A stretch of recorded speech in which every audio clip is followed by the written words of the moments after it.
just the guest rooms by themselves and see where they break. Although the fix might have taken care of it, but see like where they break. And get a bunch of people to join in and see how long it takes to break it if it's going to break.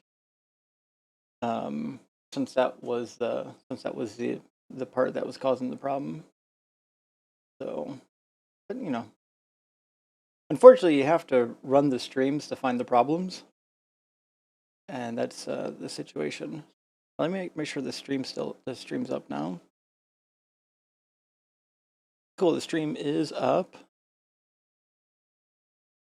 and should be good to go. All right, and 1 second. There we go. Stream's up. Let me make sure the chat's running. Sorry about the situation there, friends. It turns out that the software for the guest room had some data problems and kept taking down other stuff with it. So I'm just going to switch over to. This is my first time trying to use it during a live stream. Oh, why is it frozen? What just happened? Did my camera freeze?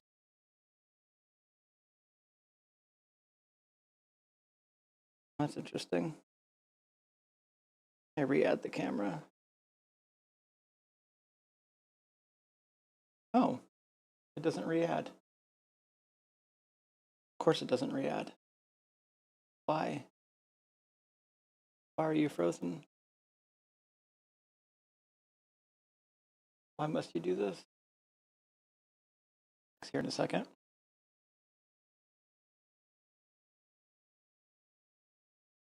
This wouldn't have happened when Harambe was still alive. I know that much. That much is obviously true. My camera, friends, is giving me some permission issues. Can y'all hear me though? I bet you can hear me.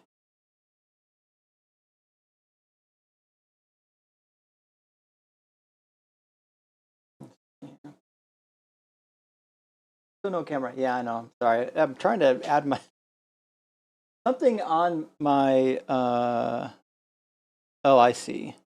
Video Ninja is trying to steal my camera. I just turn that off for now? What if I just turn that off?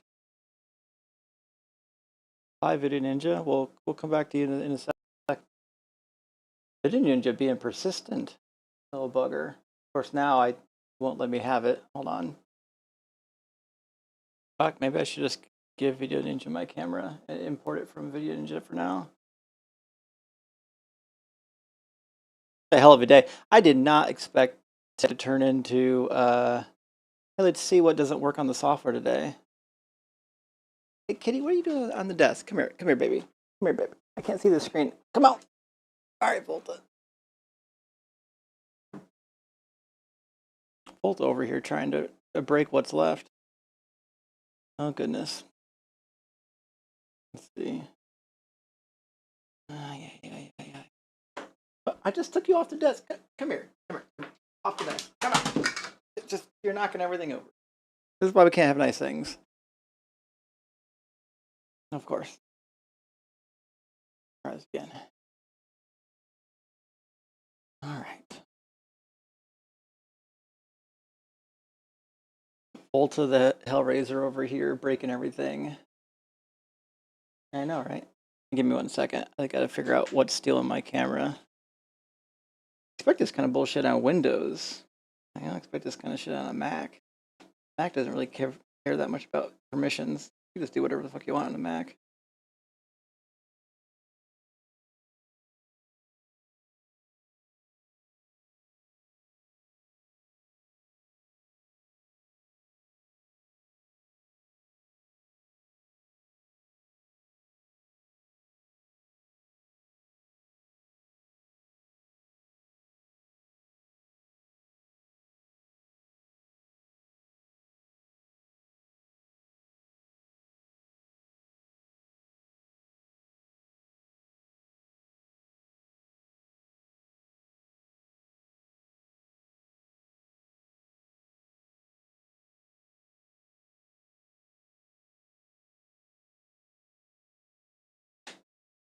Well, this is something. Shit. Everything works but the camera. I'm just gonna fucking import the camera from Video Ninja. Call it a day. Let's see now. Is this an Opera issue? Opera. I'm on Video Ninja with Opera and won't find my camera either. Is my camera just not? Is Opera rebelling against me? If I can close all of her out. I seem to fix it. And we're good to go. And just like that, the classic turn it off and turn it back on again seemed to do some corrections. So awesome. Good to go. Cool. Well, anyways, nevertheless, let me grab, let's see, I want to grab Video Ninja in a different browser. And we'll get the Video Ninja guest room open. My deepest apologies. We're gonna fucking answer some questions here tonight still yet. All right, let's see.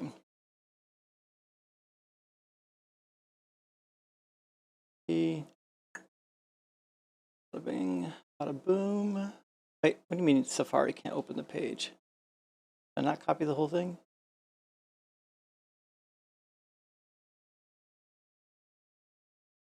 Yes, hopefully Video Ninja works on Safari. Yeah, I'll allow that too.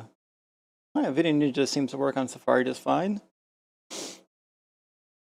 All right, let me get the audio routed real quick.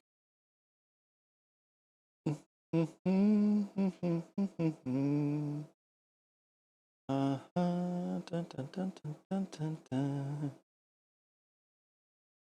right. They should hear the audio. Now let me get the audio from them routed over. All right, the audio from them should be coming over. And let's see, I got to change the link on the screen to this link here. Shit, I forgot what the old link was. It should be. Let me check OBS. While we're doing that, let me grab some super chats. I'll get the guest box open, and we'll keep on rolling here. Let's see. The Video Ninja guest box should be. Shit, what was the old link? That is saved in my Google Drive. What a night, y'all. What a night. All right, let's see. Oh, well, that's the wrong Google Drive.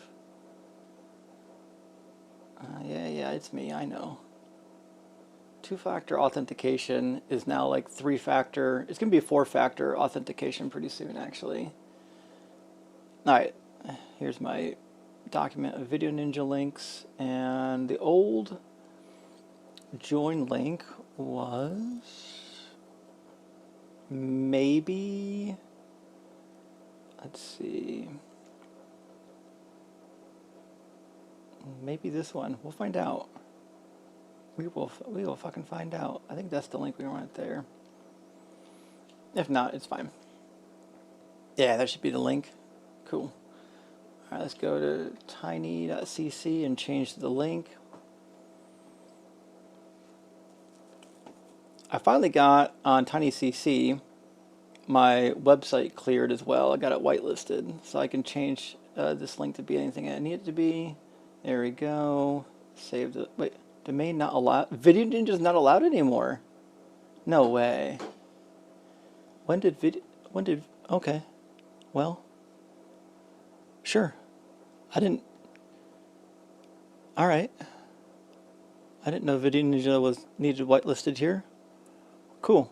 Well, let me just copy a link and obfuscate it real quick. All right then. I did not know that this was going to be a problem for Video Ninja. Wonder what they did. They made somebody mad. That's what they did. All right. Oh, they added a bunch of new features. Interesting. Interesting. All right, copy that link over there. Save the changes. Boom. Okay, that should work now. And then we'll just have someone test out here in a second. Let me put the prompt back up on the board. Let's see. So the prompt is going to be right here.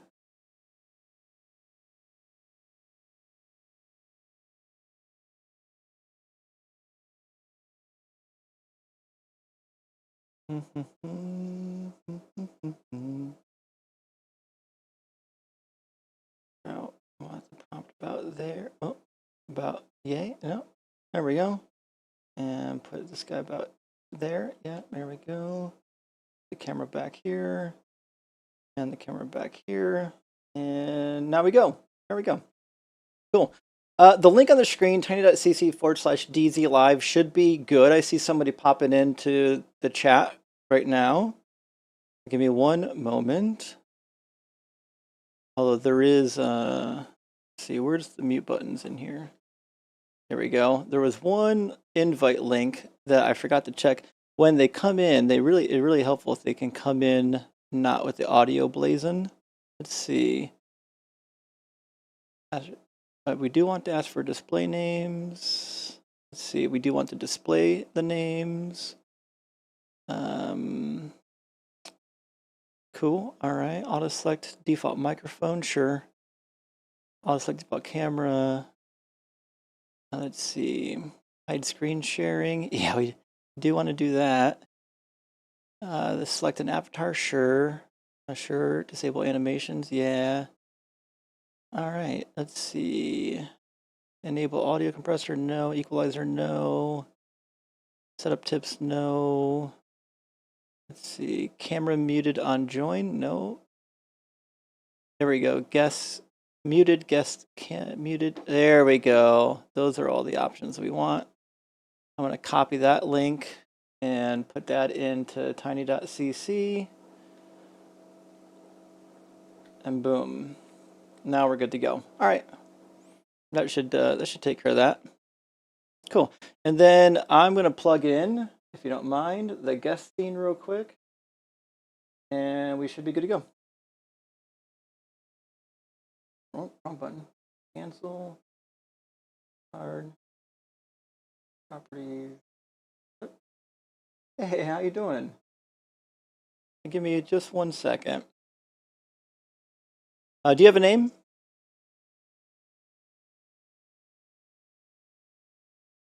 Nah. Okay. 1 second. All right. Cool. We're going to add that to both screens. All right. That's going to be our guest box. Oop. Oh, he doesn't know I can hear him, huh? It should be fun. All right. We got guest boxes. And then the last thing to do is let me route the audio real quick so that everyone can hear everybody else. All right, y'all can hear me. Can they hear me? Probably not. Let's see. To the guests. Yeah, they should be able to hear me, interestingly enough. They don't. Or let's see. They should be able to hear me. Should be able to hear me now. And should also be able to hear me now. You can hear me now, right? Oh, I bet you can't hear me now because of the filtering. Hold on.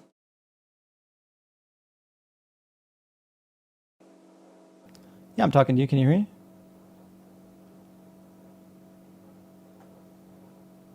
I think that virtual cable wasn't getting picked up on Video Ninja, but it's fine. Can you hear me? We got two guests in the guest room right now. Let me unmute Kai. Kai, can you hear me? Cool. Perfect. I think something's wrong with that guy's stuff. I'm going to add your audio real quick, the guest room audio real quick to the live stream so everyone can hear the guests. And we should be ready to rock and roll. All right. Let's see.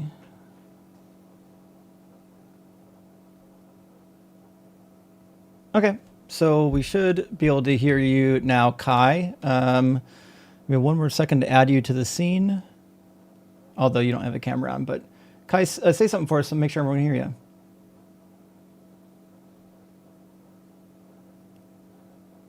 Oh, that didn't quite make it into the soundboard. 1 second.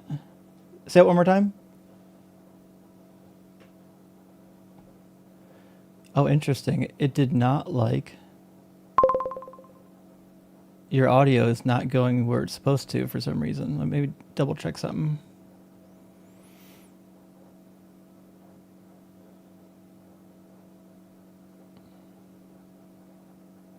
All right, try it now. Nice. Interesting.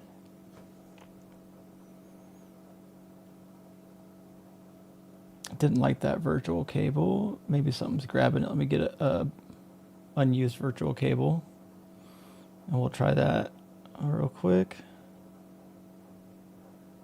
All right, let's try that one.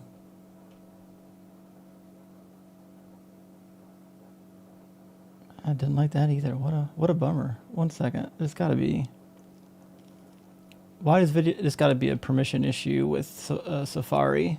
Safari is not accepting my virtual cables. Let me see if there's a permission on here. Let's see. I can use a browser bus. Let me see if it lets me do a browser bus. It does not let me do a browser bus. Well, shit. Give me 1 second. I'm going to try using Chrome rather than Safari. Apparently you can't do this on Safari. I didn't know Safari was going to be an issue for Video Ninja.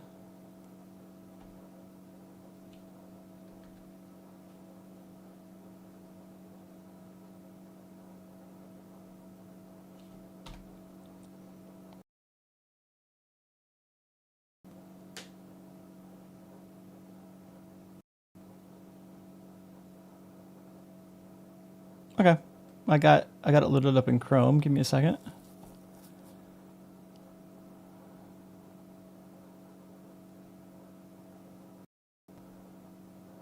You can hear me? Okay. Okay, cool. So then give me 1 second. Let me add your audio up here. I don't know why Safari was acting weird. I usually use Safari on my laptop. It doesn't give me too many problems, but I guess today is just going to be one of those days where it does, whatever it wants to. All right, 1 more second. We should be good to go. All right, say something for me. Yeah, hello, I'm Kai from Austria. Yeah, they all heard you, and I'm gonna just turn on the audio to me real quick, and then I'll be able to hear you. 1 second.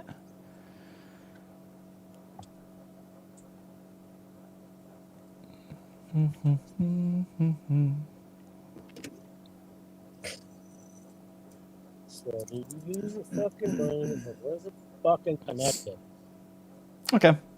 Everyone should be able to hear you, and I can hear you now. Yeah, perfect. Yeah, we should be good to go. Hey, what's on your mind today? What's your name again? Kai. Oh, hold on. There's a lot of people in here. One of them got unmuted by accident. Kai, this is a Q&A. You can probably see my camera, but you can't see my screen yet. I'll show you my screen, the live stream here in just a minute. What's on your mind? Yeah, I have two things on my mind. One question about the baptism of Jesus. Okay. I watched you on a live debate, on a live. You constantly reminded the caller that the baptism happening when the dove comes from the heavens. Right. So, but I can't wrap my head around why does that indicate that Jesus was dipped in the water at that moment? Well, in the text, it says that the dove came as he was being baptized. Which of the Gospels are you in? Oh, only remember the debate. I'm not versed in the Bible at all. I can't tell you. It was Okay. about the two stories from the timeline when who was doing the baptism? The name of John? the guy who John the Baptist. Yeah, there were two timelines or two stories that contradict the timeline when Jesus came to the to John to the river. Yeah. Yeah, and So, the point mhm. you made was especially about when Jesus got baptized in. So the baptism is the dipping in the water, right? Yeah. Yeah, and you always said not especially it's the dipping in the water. You said the baptism happened when the dove came from the heavens. Well, no, the baptism is being dipped in the water. The dove just came during the baptism. Yeah, where does it say these two things have to happen together at the same time? Well, they don't have to. That. There's no dove Okay, okay. requirement. So okay, so like this caller in this debate said, so it could be that something happens before or after the dove came from the heavens. I might not understand the question. Can you clarify? The baptism could happen before or after Jesus came to the river. You mean he was baptized twice? Now I got confused myself. It was so clear in my mind because I focused on the problem with when the baptism happened. Is the baptism, the dipping in the water, only can it only happen uh, uh, when the dove came down? Well, That the was baptism is just Jesus being dipped in the water by John, right? The fact that the dove yeah, was there isn't all that critical or meaningful to the story. I mean, it's meaningful to the story because it's supposed to give validation to Jesus, right? It's like yeah. the Bible's way of saying, "Hey, look, Jesus is really special because, look at this thing, right, that happened during the baptism." But the doves are not required for baptisms, only for magic shows. Yeah, that's what I think I understand. The dove is only the indicator that it's Jesus is special. Right. Right. Yeah. Exactly. Yep. Yeah, yeah. So I understand what you said is it doesn't matter if the dove came down right at the moment when Jesus was dipped in the water. No, the timing's not all that critical. So I think the Okay. conversation you might be referring to had more to do with there was a discussion about whether or not John chapter 1 is retelling the baptism events. And if so, then it's contradicting the synoptics. There's a contradiction in the synoptics because he goes directly into the desert in the synoptics for 40 days and then he comes in and calls his disciples. But in the Gospel of John, immediately after his baptism, he calls the disciples, and there's no 40 days in the wilderness. So you've got a timeline discrepancy. And there have been some apologists that try to like clear that up a little bit, but they don't do a good job of it. No, that I understand. That was clear from the debate. Yes, I only fixated on the moment of the baptism and then the dove coming down. That was a little thing I couldn't wrap my. Where does it say it? The dove marks the moment of the dipping in the water. That was my fixation. Oh no, I don't believe it does. I don't think the dove is like the baptism marker. But if you're asking, because the conversation we were having is, how do you know that the dove, or that how do you know that John chapter 1 is the baptism, like, as opposed to something else? And the marker, way you know that it's the baptism, because it recounts all of the stuff, Mm-hmm. including the dove from the other synoptic other synoptic baptism stories. Mm-hmm. So the marker that is it coming from the dove coming from the heavens. Yeah, the dove coming from the heavens is important. That's how you know that it's trying to tell you the same story. Yep, yep, yep, yep. Yeah, yeah. Does that Okay, make sense? that answers my first question perfectly. Yeah, it was like a brain hiccup on my part, I think, Oh, it happens to but all of it's us. clear Don't worry. now. Yeah, yeah. Um, the second one, I'm a little bit afraid to tell you because I really like M. I really Uh-huh. like him, but I really have a hard time understanding him. I mean, It's really that's, hard. Is that's a real thing. maybe Yeah. maybe it is possible because he is so soft with his lips with a D and T and K and G, and it makes it really hard to understand him. Maybe his microphone should be a little tweak or something like that. We do actually. He does actually have a professional microphone now. The problem is he can't always be with it. So Uh-huh. Ems is a doctor. He does doctor's rotations, and for a while he was working Yeah. a second job as well. And then he's also here chilling on the live streams. And sometimes when he joins, he's just on his cell phone. Like he can't really, you know what I mean? Oh, So it's yeah, yeah. I wasn't sure about that, but sometimes it was better, and I didn't track it right away. Now you say second my okay, okay, okay. So no offense, I just wanted to put it in. no worries. Yeah, yeah. But Okay, okay. Ems is like the best at what he does. So you kind of have to. We just kind of put we just kind of put it in the basket of like, well, this is this happens sometimes, and hopefully one day we can get him Yeah. over into the USA or Canada. But for now, we've got to work with what we can. He's also on the other Oh, side of the he isn't world. in the. No, no, no. Oh, he isn't in the US. He's completely on the Okay. other side of the world. Like when he's in my live stream, it's like 3 in the morning sometimes, 4 in the morning for him. Yeah, like me, I stood up at 1:30 in the morning and like the Right. stream, the live did go today. It was a little bit hard to It was wait. it was a little bit shaky. I created some software that was working to replace like 5 other pieces of software, but it was my first time using the new guest box feature, and apparently it was malfunctioning. It took me a long time to figure it out.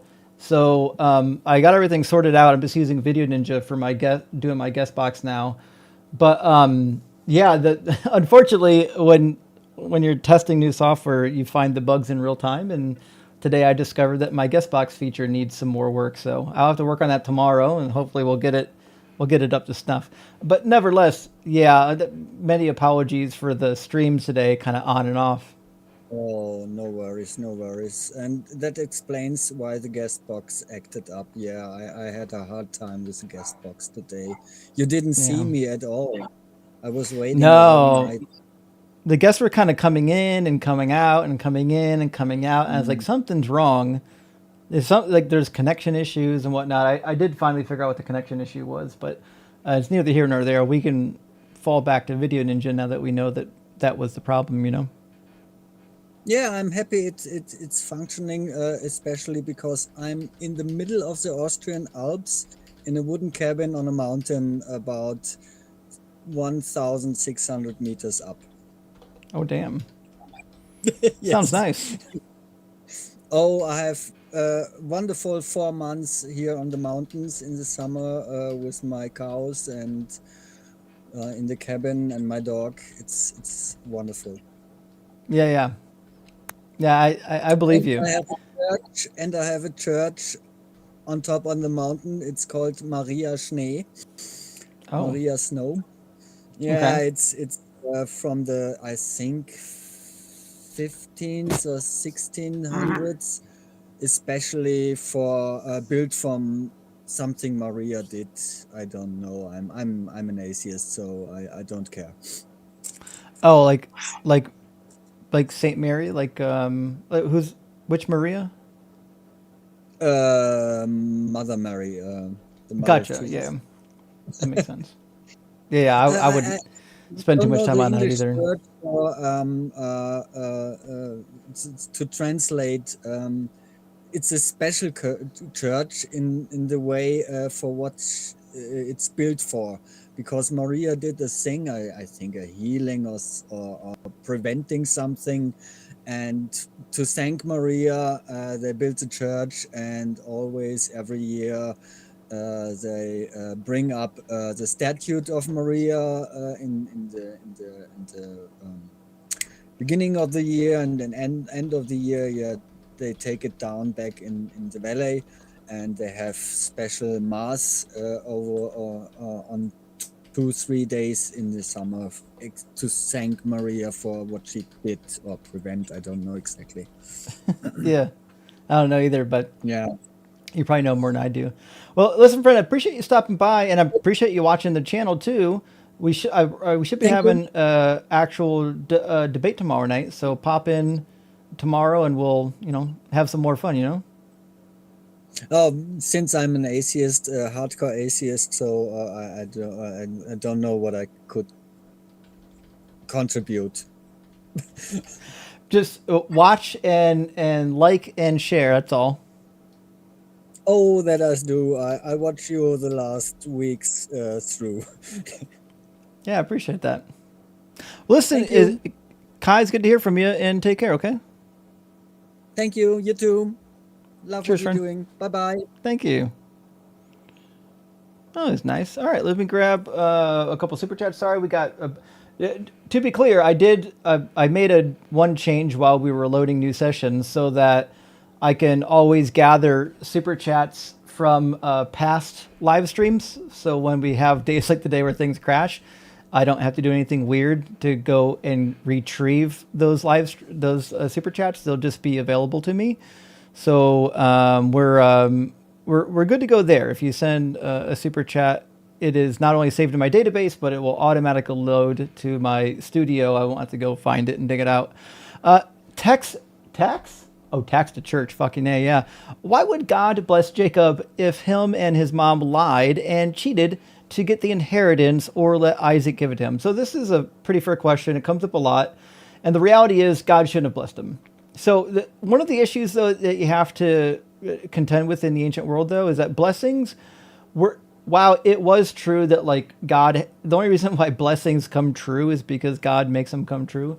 But the reality is God, like theoretically, will honor someone's blessings, right? So if you're a man of God or a woman of God and you utter a blessing on somebody, God typically carries it out. Like once he's imbued a certain amount of trust in you, the blessings that you utter are going to be the blessings that happen. It's just one of those weird things. It's not very well spelled out in the Bible, but this is how people thought in the ancient world. Same thing with curses. You could utter a curse on somebody. As long as you did the rituals right, the curse would come true. And so that's why it's a sin in the Bible to curse your mother and father, so much so that you would be cursed with being stoned, or you'd be punished with being stoned. And does free will exist? The answer is no. It says, has anyone ever addressed how Jesus' mother could have made it to Jerusalem for Jesus' crucifixion if she lived in Nazareth? Distance and time an issue. Well, my guess is she was already in Jerusalem for the Passover, which is what Jesus was doing there, and his disciples were there as well. And the other disciples seemed to be there too. Remember, they were at Bethany, right? Let me get you the destination. Where is Bethany? Hold on. Let me get you the location. Let's see. Bethany shouldn't be too far from Israel. I'm going to grab it. it should be too far from Israel. I mean, it shouldn't be too far from Jerusalem. I'm gonna grab, yeah, Bethany. Let me get a good map. Is there a good map here? These Bible. Well, this is good enough. All right, let me copy the address of this image. There we go. Copy image address. I'll put it on the screen for y'all real quick.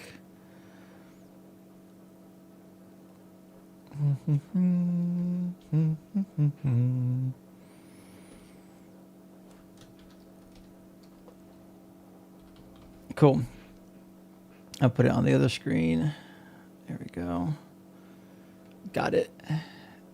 So Bethany, as you can see, and sorry, it's just an image. It's not an actual web page. Bethany is not too far from Jerusalem, right? So that seems to be where they would have traveled as some kind of a cohort for the Passover, and they probably would all been staying together with friends or relatives. So it does make sense. I get your understanding. Like Nazareth is far away. How'd you get there? But that's most likely what happened. They probably took a journey with some of the others and, whatnot. Evil Banana says, I'm an atheist, but what's one thing about the Bible you learned this past year that changed or challenged what you previously believed about it? Just this last year? That's a good question. About the Bible itself, I'll tell you one thing. My buddy Chet was doing a mini series on TikTok, and he was going through.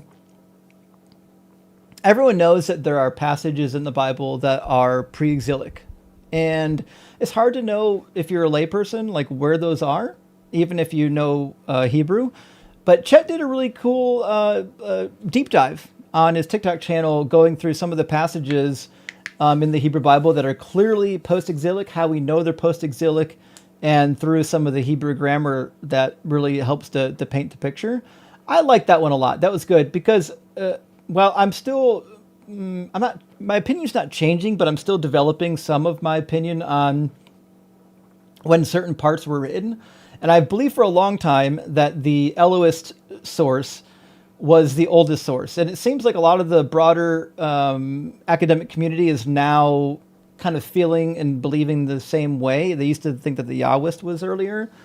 But nevertheless, when it comes to textual criticism and how the text came together, it seems that there were quite a bit of sources that were like genuinely early. And it's not really super debatable anymore, although it used to be. So I guess that's what I would say was exciting to work with or to learn on. And HR says pair of bulls DZ. Pair of bulls for parables. I like it. Listen, it's good. We'll take that one. Also, an update from there we go, from Steve says, so Landrew took you again to join the body. This is undoubtedly a quote or a saying from Star Trek that I'm going to have to look into. And Good Question says, in the DZ Live server, I can't hear the show. Oh, interesting. Thank you for letting me know. Oh, wait, how old is that? That is from what time? 9:29, so that was a while ago. You should be fine. Thank you for letting me know. I appreciate that. And from Galton? So, why does Deshaun... Oh, no. Why does Deshaun Watson only watch Disney movies? Because all he wants are happy endings. Yeah, that is the case. And you know what? I'm just glad we're finally close to the end of the Deshaun Watson debacle.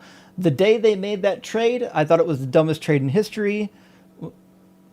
The day that was today, I still think it's the dumbest trade in history because it's factually the dumbest trade in history.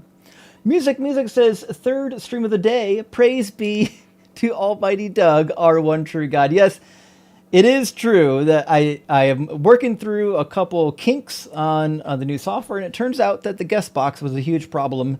It kept building data and grabbing server resources, and then eventually making me run out of resources. So I disabled the new guest box and brought in Video Ninja, and using that. It seems to be fine now. I'll have to work on that. There's some sort of a there's no the garbage collection isn't working properly on it. We'll get that taken care of. Not a problem. And music with the second one says, I offer this tribute to Doug. Praise be to Doug. Well, thank you. I really do appreciate that. Let me grab one more chat. Then we're going to get some guests in here because we had a lot of people come in and been waiting for a while. Hunter Girl, thank you so much for the $20 super chat. I got to make this a little bit taller so I can see the whole thing. Says, road up Mount Blue Sky, highest paved road in the U.S., 14,000 feet. Damn. Yesterday, found out my old youth pastor's son was, deleted by a lightning strike about 10 minutes after we left the peak. Literally don't know what to say to them besides I'm sorry. I mean, first of all, yes, right? No matter who dies, like the reality is they're people. They care about somebody. Somebody cares about them. You want to treat them with some kind of respect, even if you didn't like them. After that, though, it's situational. You got to figure out what the right thing to say is in your particular situation. But the irony, the irony of a youth pastor's son getting struck by lightning is kind of hard to pass up. You don't want to rub it in. That's mean, right? But it's a little, the irony is a little bit thick on that particular one. So let me grab, I want to see if there's anyone in the box that had been here earlier, just to make sure the people that were waiting the longest get in. And I'm not sure any of the people that were waiting here a long time ago came back. I do see some familiar faces. Let me grab Sarah, and then I'm going to grab Billy Sipes. Although, Billy, your connection is kind of going in and out a little bit. I can see your connection. So let me grab Sarah, and if you have the opportunity, Billy, to connect to some Wi-Fi, let me know. I'll grab you next. And with that, welcome in Sarah. Hi. I just How you wanted doing? to know the song, When the Saints Go Marching In. What the heck is that about? Oh, interesting. You know what? I used to know that back when I was in like grade school because we had to learn it in Catholic school, but I don't even remember anymore. It's supposed to be, if I remember correctly, it's supposed to be reminiscent of the Crusades, but let me see. Because isn't there some story about when Jesus is being crucified that the saints are rising up from the dead and they go marching into the city? Is it about that? Oh, no. Hold on. That's Matthew 27, and I don't believe it was about that. Let me see what the origin of it was. Let's see, because this was done in 1938, right? It says, when the saints is traditional spiritual Christian hymn, blah, blah, blah, blah, blah. Let's see. Okay, all right. The origin says apparently evolved. Somebody talked about gospel songs. Let's see. Doesn't have much. But it. Oh, this is about the book of Revelation. Okay. Now that I'm looking at the lyrics, it's actually pretty clear. The lyrics show when the saints go marching in. Oh Lord, I want to be in that number. I want to be among them. Says when the drums begin to bang, I want to be in that number. When the stars fall from the sky, that's Revelation. When the sun refuses to shine, Revelation, Matthew 24. Oh, when the moon turns red with blood, Revelation. When the trumpet sounds, Revelation. When the horseman begins to ride.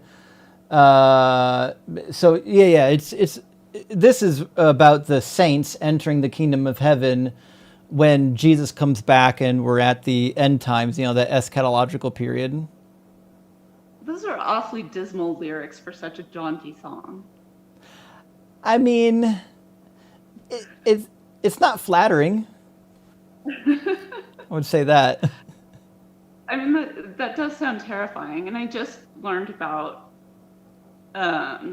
Matthew 27, and I was wondering if they had a connection because the zombie saints do sound also very Yeah. The zombie apocalypse is definitely one of those things where, yeah, it's definitely one of those things where you would think there might be a connection, but I don't, as far as I can tell, there's no connection going on there. Okay. Well, thanks for the background. Yeah, sure And I thing. love your Thanks for show. coming by. Yeah, that's an interesting connection if there was one. I'm not sure. I'm not sure that there is one there, but intriguing. All right, let's grab our next guest. Let's see, where's Billy? Billy's over here. All right. All right. Hey, Billy, welcome in. Can you hear me? I can hear you. Can you hear me? I can. I was a little bit. Is it loud for everyone or just me? Your microphone's really good. I can turn it down a bit. Oh, you're okay. I mean, it's fine for me. It's not a problem for me. Okay. Yeah, so that last call was actually interesting because I was actually thinking about something else that is completely separate, but it's the Battle Hymn of the Republic, which is a very famous song, but it's based off of a different song that was John Brown's Body, which was all about John Brown's basic attempt to stop slavery. And they more or less took John Brown out of the song and replaced it with Jesus, which is kind of hilarious to me. Oh, damn. Yeah, I don't know about that. something you should look up because it started off as a soldier song around, basically around the campfires, and it was John Brown bodies lies a moldering in the grave. Rather than Jesus goes marching on. So something that you should definitely take a look at because it was definitely appropriated to kind of make it a little bit more Christian after it got more popularized by the war. That's pretty wild. I didn't hear anything about that. Yeah, one of those random fun facts you can look into. What I was actually going to call in and ask about, and I kind of said this in a super chat before, but why does it seem like Satan / Lucifer is two different characters in the Bible? Like, why does it seem like there are two different beings entirely? Because on the one hand, you have this idea of you've got this great enemy against God, and on the other hand, there are times where God just sits down and has a bet with him, and is like, "Yeah, let's have a chit chat about this," and it's strange. Well, there's three versions of Satan, and in the earlier portions of the Hebrew Bible, you have a Satan who's part of a divine council. He kind of has a job to do. His job is to be almost like a henchman for God. And he's not in Genesis. Genesis, the snake, has nothing to do with Satan. But he does show up elsewhere, most famously in Job. And remember, in Job, he's not a bad guy. He's God's tester. He's God's... he has to go out and test the people to see what's going on, right? Nevertheless, later on, by the time you get to Zechariah, you got this really weird situation where the idea of Satan being an actual static character is come up, and by this time they needed a villain, and because the Persians, when they came into Zoroastrianism, had a counterpart to God that explained why all the bad things are happening. Christianity didn't really have that. So they already had this guy in the zeitgeist that was like, hey, when God needs bad stuff done, Satan comes down and does all the dirty work. So they kind of morphed Satan into this guy from about beyond Zechariah towards the time of Jesus, where he progressively got worse and worse until the point where he was like the evil nemesis and counterpart to God. Whereas that wasn't the original intention, because even in Zechariah, you've probably read Zechariah chapter 1-4, where God's having a conversation with them. The angel of the Lord's over here, Satan's over here. They're just he goes from Satan to the Satan, and now he's an official character and whatnot. And this is because they needed a bad guy. They needed a way to explain away the bad stuff. And then by the time you get to Jesus, it's fully fledged, fully developed. Well, obviously, the reason why bad things happen is because it's not just Satan, but look at all these demons that follow Satan. There's a legion of evil entities out here fighting the forces of darkness or the forces of light. And, the forces of light have to win the battle. That's why in the book of Daniel, 2nd century, you've got this idea of the angel the protector of God's people has to go and fight against the prince of Persia and fight against the prince of Greece. Prince isn't in Daniel isn't referring to human; it's referring to the angels. The angels were referred to as princes because they were leaders over the individual nations. So there's this ancient idea that every individual nation had its own like a god or divine figure over top of it, which is why like even in Kings, when Naaman comes for healing and he gets healed, he's not Israelite, he's a foreigner. He's like from up in, I think he's Aramean. Well, when he gets healed by Israel's God, what's he do? He grabs a whole bunch of dirt and loads it onto his donkey and takes dirt from Israel back to his hometown because he knew that Yahweh was powerful, but their gods were tied to the land. So he had to bring some of Israel's land back home with him so that he could have Yahweh with him. It's a pretty wild concept. So, but yeah, that was kind of the conception, was the gods were regional. But once the God became not regional, right? Yahweh became over everything, and you have these angels kind of fighting with each other. Now it's like, well, who's God fighting with? Obviously Satan. So that is so interesting to me because he literally goes from kind of like the guy who does God's dirty work to the guy who is the absolute ultimate enemy of God, because they just needed that. They needed to have that. They needed a unifying factor behind it. I mean, yeah. I mean, that's what happened. I mean, it's wild to think about, but and the more that you think about it, the more that they needed a story. villain. They needed a bad guy, so they had something close, and they used it. Okay. That's kind of what I thought it was, just from my own reading. Oh, yeah, absolutely. Sorry, I didn't hear for just a second. My headphones were acting up. Can you say that again, Billy? No worry. I was just going to say that's kind of what I thought it was from the beginning, and it's one of the things that helped me deconstruct from Christianity, to be quite honest with you, because it's like this is just following a narrative story that every narrative story follows. Right. It's not anything new. It's not anything special. Every story that came before it did it. Every story that came after it did it. Right. Yeah. Well, it's useful. You know what I mean? Like if you have a God,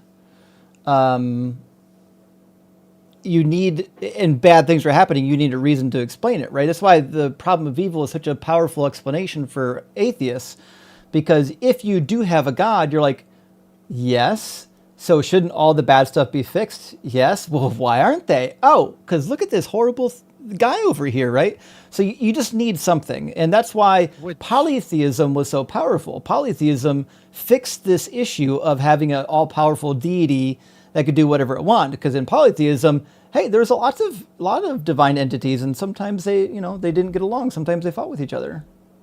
And I was going to say, is that not the issue? If God is all-powerful, he must be more powerful than Satan, so why doesn't he fix it? So that's one of the issues that you find with the Satan theology, is it doesn't really fix much, because once you put a bad guy in the picture, now in order for him to still be in the picture, you need a way to explain why God hasn't removed him from the picture. Why? Is there a good reason to think that God would want Satan in the picture or not want Satan in the picture? Because like, if God doesn't want Satan in the picture, well, it's stupid that he's in the picture. Yeah, and frankly, the story that they give for the reason why Satan is bad is also not particularly good. It doesn't really leave God in a good light. Well, that's the funny makes thing. Him seem like an asshole. Yeah, well, in the Bible, we don't actually get a story of how Satan became bad. It's not really there. Some people would point towards Ezekiel 28 and Isaiah 14, but they're not about Satan. If you read them, they're clearly not about Satan. You can make a case that Ezekiel 28 is referencing the story kind of tangentially, but I don't think it is. I actually think it's referencing the story of Gilgamesh. So, I mean, That's I don't actually really fascinating. Could you explain that or expound on it? Because that's that's basically where I've always been pushed back to go look up, where the beginnings of Satan were. And Yeah. if that's not about him, that's really interesting.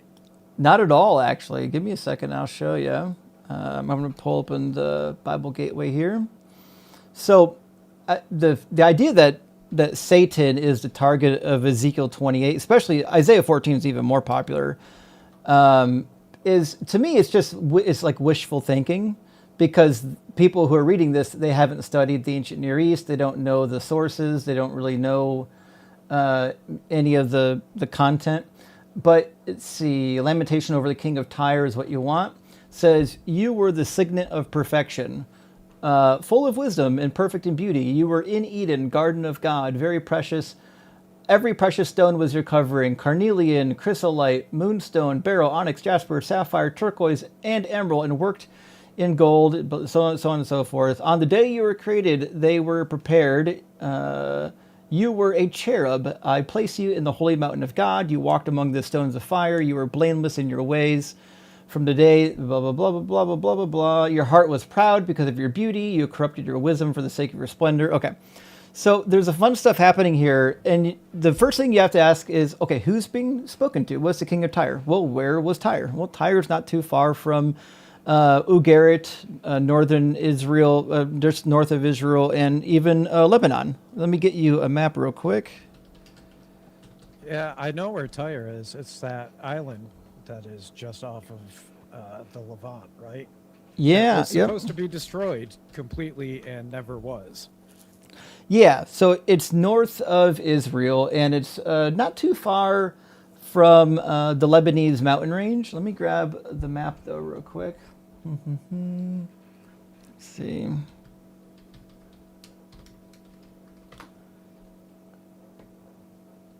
Yeah, Tyre, Sidon, Damascus.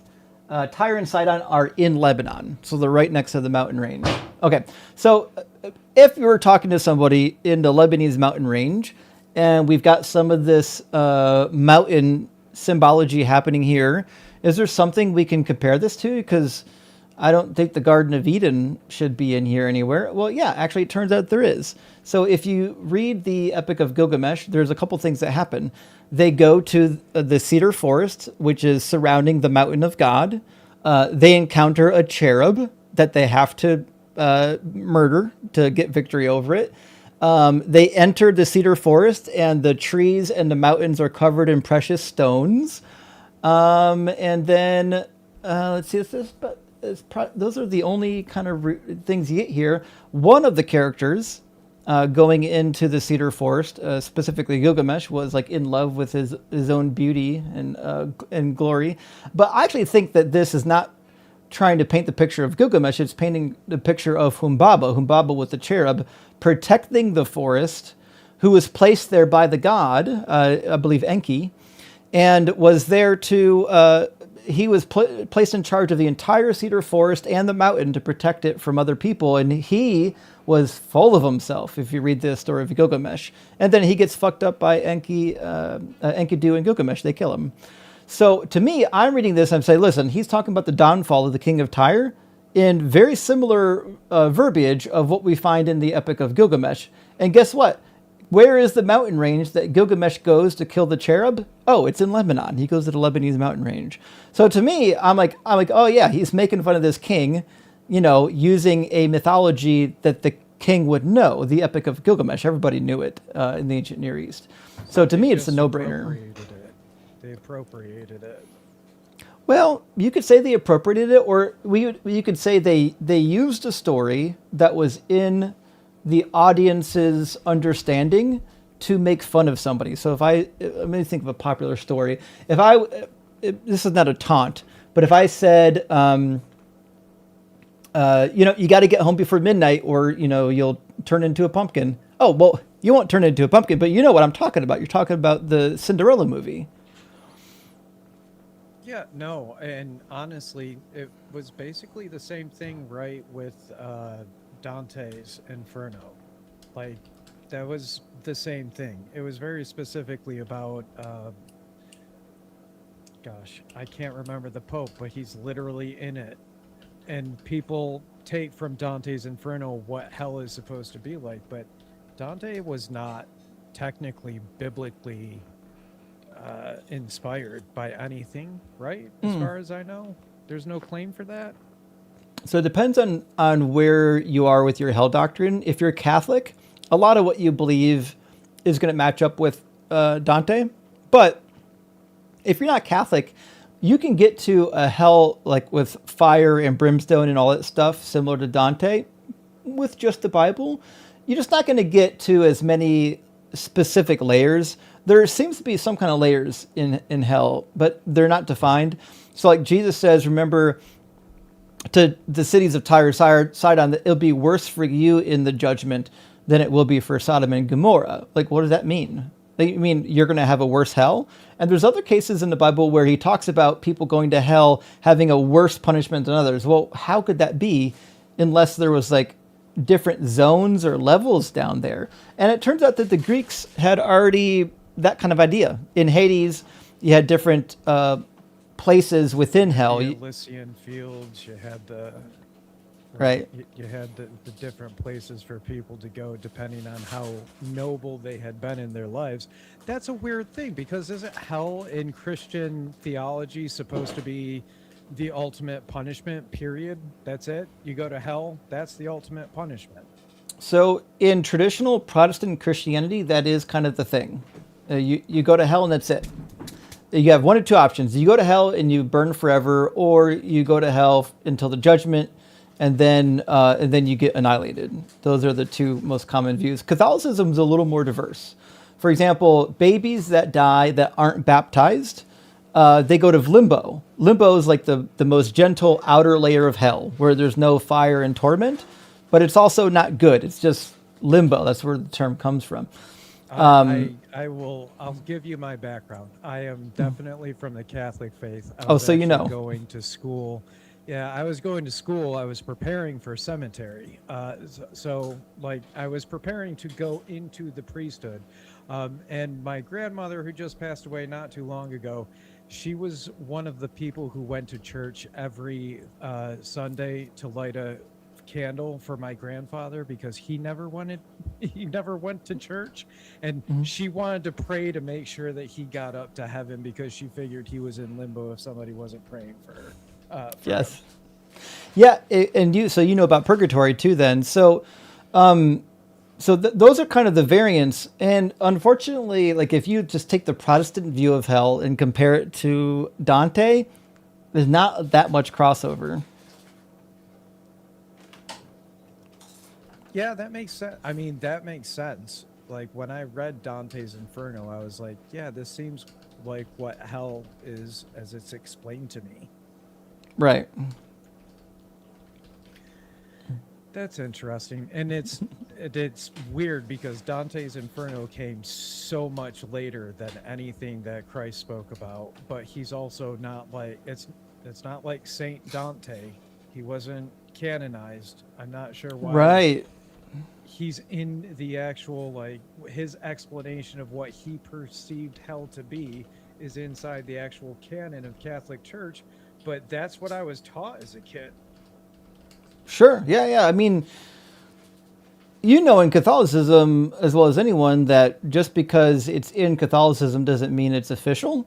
There's a lot of Catholic beliefs that aren't official. No, but they sure teach it like it is. Sure. Yeah. Well, they don't know any better. Of all the conversations you've heard up here, the Protestants and the Catholics aren't reading their Bibles, and they're sure not reading the Catechism. No, they aren't. They're not even reading the Pope's encyclicals, which he puts out. Right. I've had multiple conversations now with Catholic family members who, again, I'm not even Catholic, but I still went out and read what he had to say, and they are just completely have no idea what it means or what he's talking about. Right. It's definitely a wild world. Any other questions, Billy? Billy, this is the Billy Sipes, though, right? Make sure I got the right. Billy Sipes. That's why I Yes. just make sure. I've only seen one Billy Sipes floating around. I'll make sure I'm talking to the one I'm used to seeing. It's me. I'm the one that Okay. you're used to seeing. As far as questions go, I guess I actually asked this earlier, so I'll ask it of you as well. Um, I kind of now just gone ahead and been honest with it. I'm in a position where I'm in a terminal stage of my life. Oh fuck.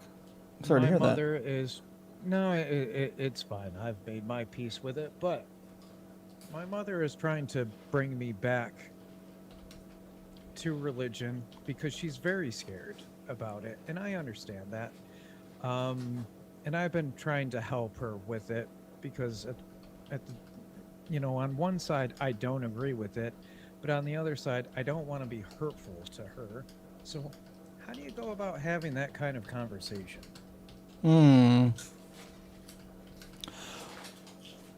How often does she bring it up with you, and what's her approach usually when she does bring it up to you? You know, not often because we've had that argument too. And I will say this: my grandparents on the other side are extremely Southern Baptist. They went through this whole process where they had their entire weirdo multinational church praying for me and talking about my personal health issues, which I did not appreciate. I'm And I sorry to hear that. specifically said, it's fine. I specifically said, I don't want you praying to me. And my grandfather was like, yeah, well, we're still going to do it. And I was like, well, that's non consensual prayer. Bit messed Oof. up. Um, but so she does not bring it up a lot, but the thing that she keeps bringing it back to, which is why I find it difficult to address, and it's, honestly, maybe like every 2 weeks or so, is just, I want to make sure that I see you again because ultimately she is more than likely going to outlive me. And I get that. I understand that. But at the same time, it's difficult for me to give her reassurances that that's going to happen when I don't feel that that's going to happen. Right. I I find so. My mom was a believer. My father was a believer, and most of my family are believers. When the topic of religion comes up, a lot of times, like if they're like good, nice, decent people, I just let them have it. Like if it makes them feel good, it makes them feel better about the afterlife. And they're not using it to hurt other people or to vote horrible things in the place. I don't really spend all the time worrying about it. But there are some people that might be around you where like they constantly say things because they want to bring you back, and that could be annoying. You're like, listen, just drop it. It's going to be fine. You don't have to worry about me, and nothing you say is going to fix it. When I get those people approaching me, a lot of times I will like progressively step for every time I'll step further and further into the deconstruction conversation. Where first I'll start out with it like, listen, I don't believe it because it's not believable. Next time they bring it up, it might be something like, listen, it's great that you believe that, but it's demonstrably untrue. So you can't expect me to believe it just because you believe it and like it. You'd have to demonstrate that it's true to me. So every time the conversation comes up, push it a little bit further into, hey, listen, you might want me to believe this, but it's not going to happen until you can demonstrate that it is true because you don't get to control what you believe. You're either convinced by it or not, right? And so that's kind of how I've treated it, because if they're bringing it to you repeatedly, that means they're not respecting your personal boundaries. And so at that point, I don't feel terrible about moving the pressure a little bit more every time they overstep the boundaries. But if they're not overstepping your boundaries, I mean, I think it's okay to let people believe what they want as long as it's not hurtful. Does that make sense? Yeah, absolutely. And that's definitely my mom, not my grandparents so much. That Okay. that has been its own thing. But my mom definitely. But I usually find the conversation going back to, look, maybe it'll be fine if we do, but I don't expect to, so why don't we just enjoy the time that we have now? Right. Right. Right. Yeah. I get that. It's hard. All right, well, Because you love your family and your friends, you don't want to offend them, but sometimes you do have to have the hard conversation. And in my personal life, I try not to be confrontational if I don't have to be. So I always try to slow step into it until it becomes like annoying and unbearable. Then I start ramping up the pressure. yeah, and that is pretty much my mom and my grandparents. With my mom, she's chill.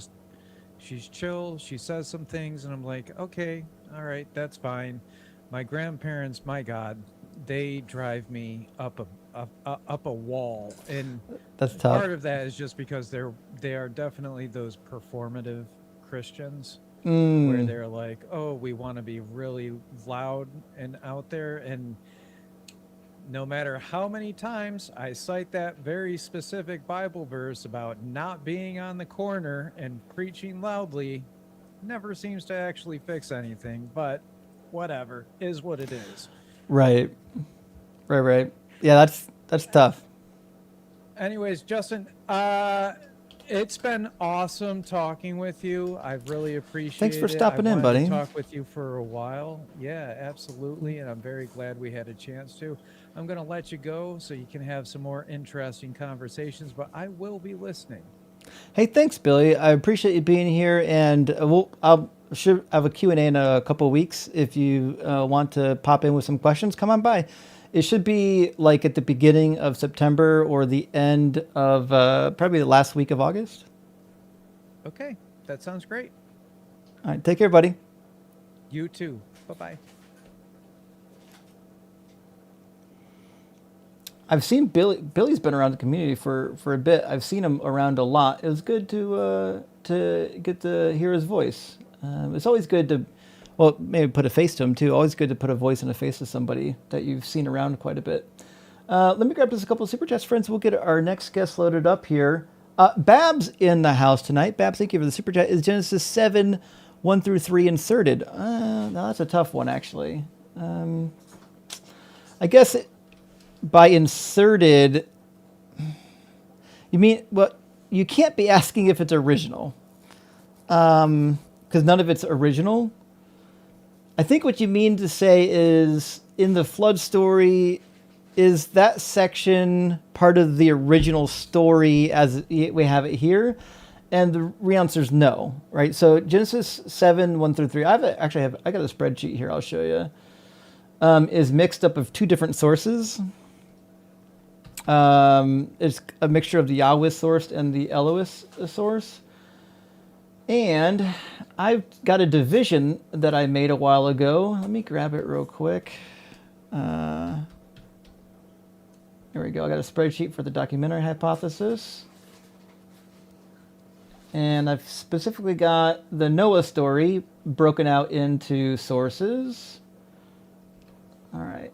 Let me see what the easiest way is to put this in.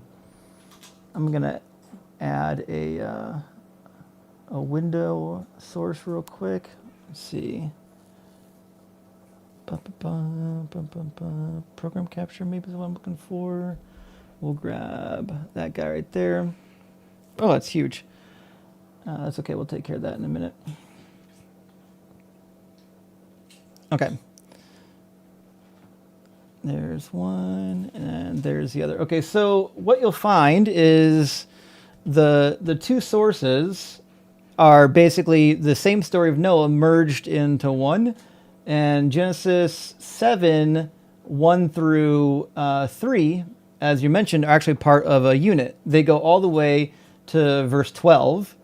And then you've got some strays, 16, 17, 22, 23. And then that's about the end of that unit.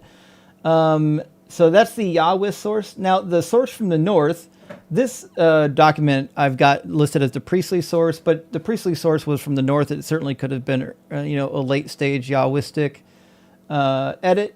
And you'll notice that it's not there, right? It goes from Genesis 6 to 6:22 to 7:6. So what that means is that section of story, the one that we were just looking at, is roughly inserted into. I'm sorry, we want Genesis 7. There we go. Yeah. no, yeah, that's right. It was roughly inserted into the story after chapter 6, but before chapter 7. But it's not just verses 1 through 3. It's a little more complicated than that. So hopefully that helps. But yeah, on this particular topic, you can read Joel Baden. You can read any of the classics. Oh, Jesus! Okay. This fucking cat is a goddamn maniac. Just knocked over my entire monitor. Okay. Fucking Volta over here. Alright. Well, I think everything's still running. Fuck it. I've never had a live stream with Volta in the room where he didn't try to destroy my entire set. I have no idea. I have no idea why he's like this. Normally, he's very nice. He's very sweet and cuddly. It's just that when I'm working, he wants to destroy my entire place. Sorry about the scare. Sorry about the scare there, friends. Let me grab 2 super chats from Gretchen, and we'll get right back to our next guest. Gretchen says, "You're just fucking with us now, aren't you?" I'm so sorry, Gretch. I had some bugs earlier. We got the bugs worked out. Well, I mean, we got the bugs figured out. We got a workaround. Whether or not the bug is gone yet, we'll find out. I'll test it in the morning. And from Gretchen says, "This is all Dead Goat Witch's fault. She got to go." You know what? The more you keep bringing it up, the more I'm thinking maybe you might be onto something. I'll let you know, though. You either may or may not be onto something. Although, if anyone's watching right now, we're gonna have to clip Volta literally destroying my entire set. Is this proof that Yahweh is real and that he sent a cat to destroy my work? I don't know yet. But what I do know is Volta is a Hellraiser, and it is what it is. Let me grab. All right, so next in line is Estimate, I believe. And then I think Samuel's been waiting for a while, and I think Jason came back. Okay. Let me grab Estimate.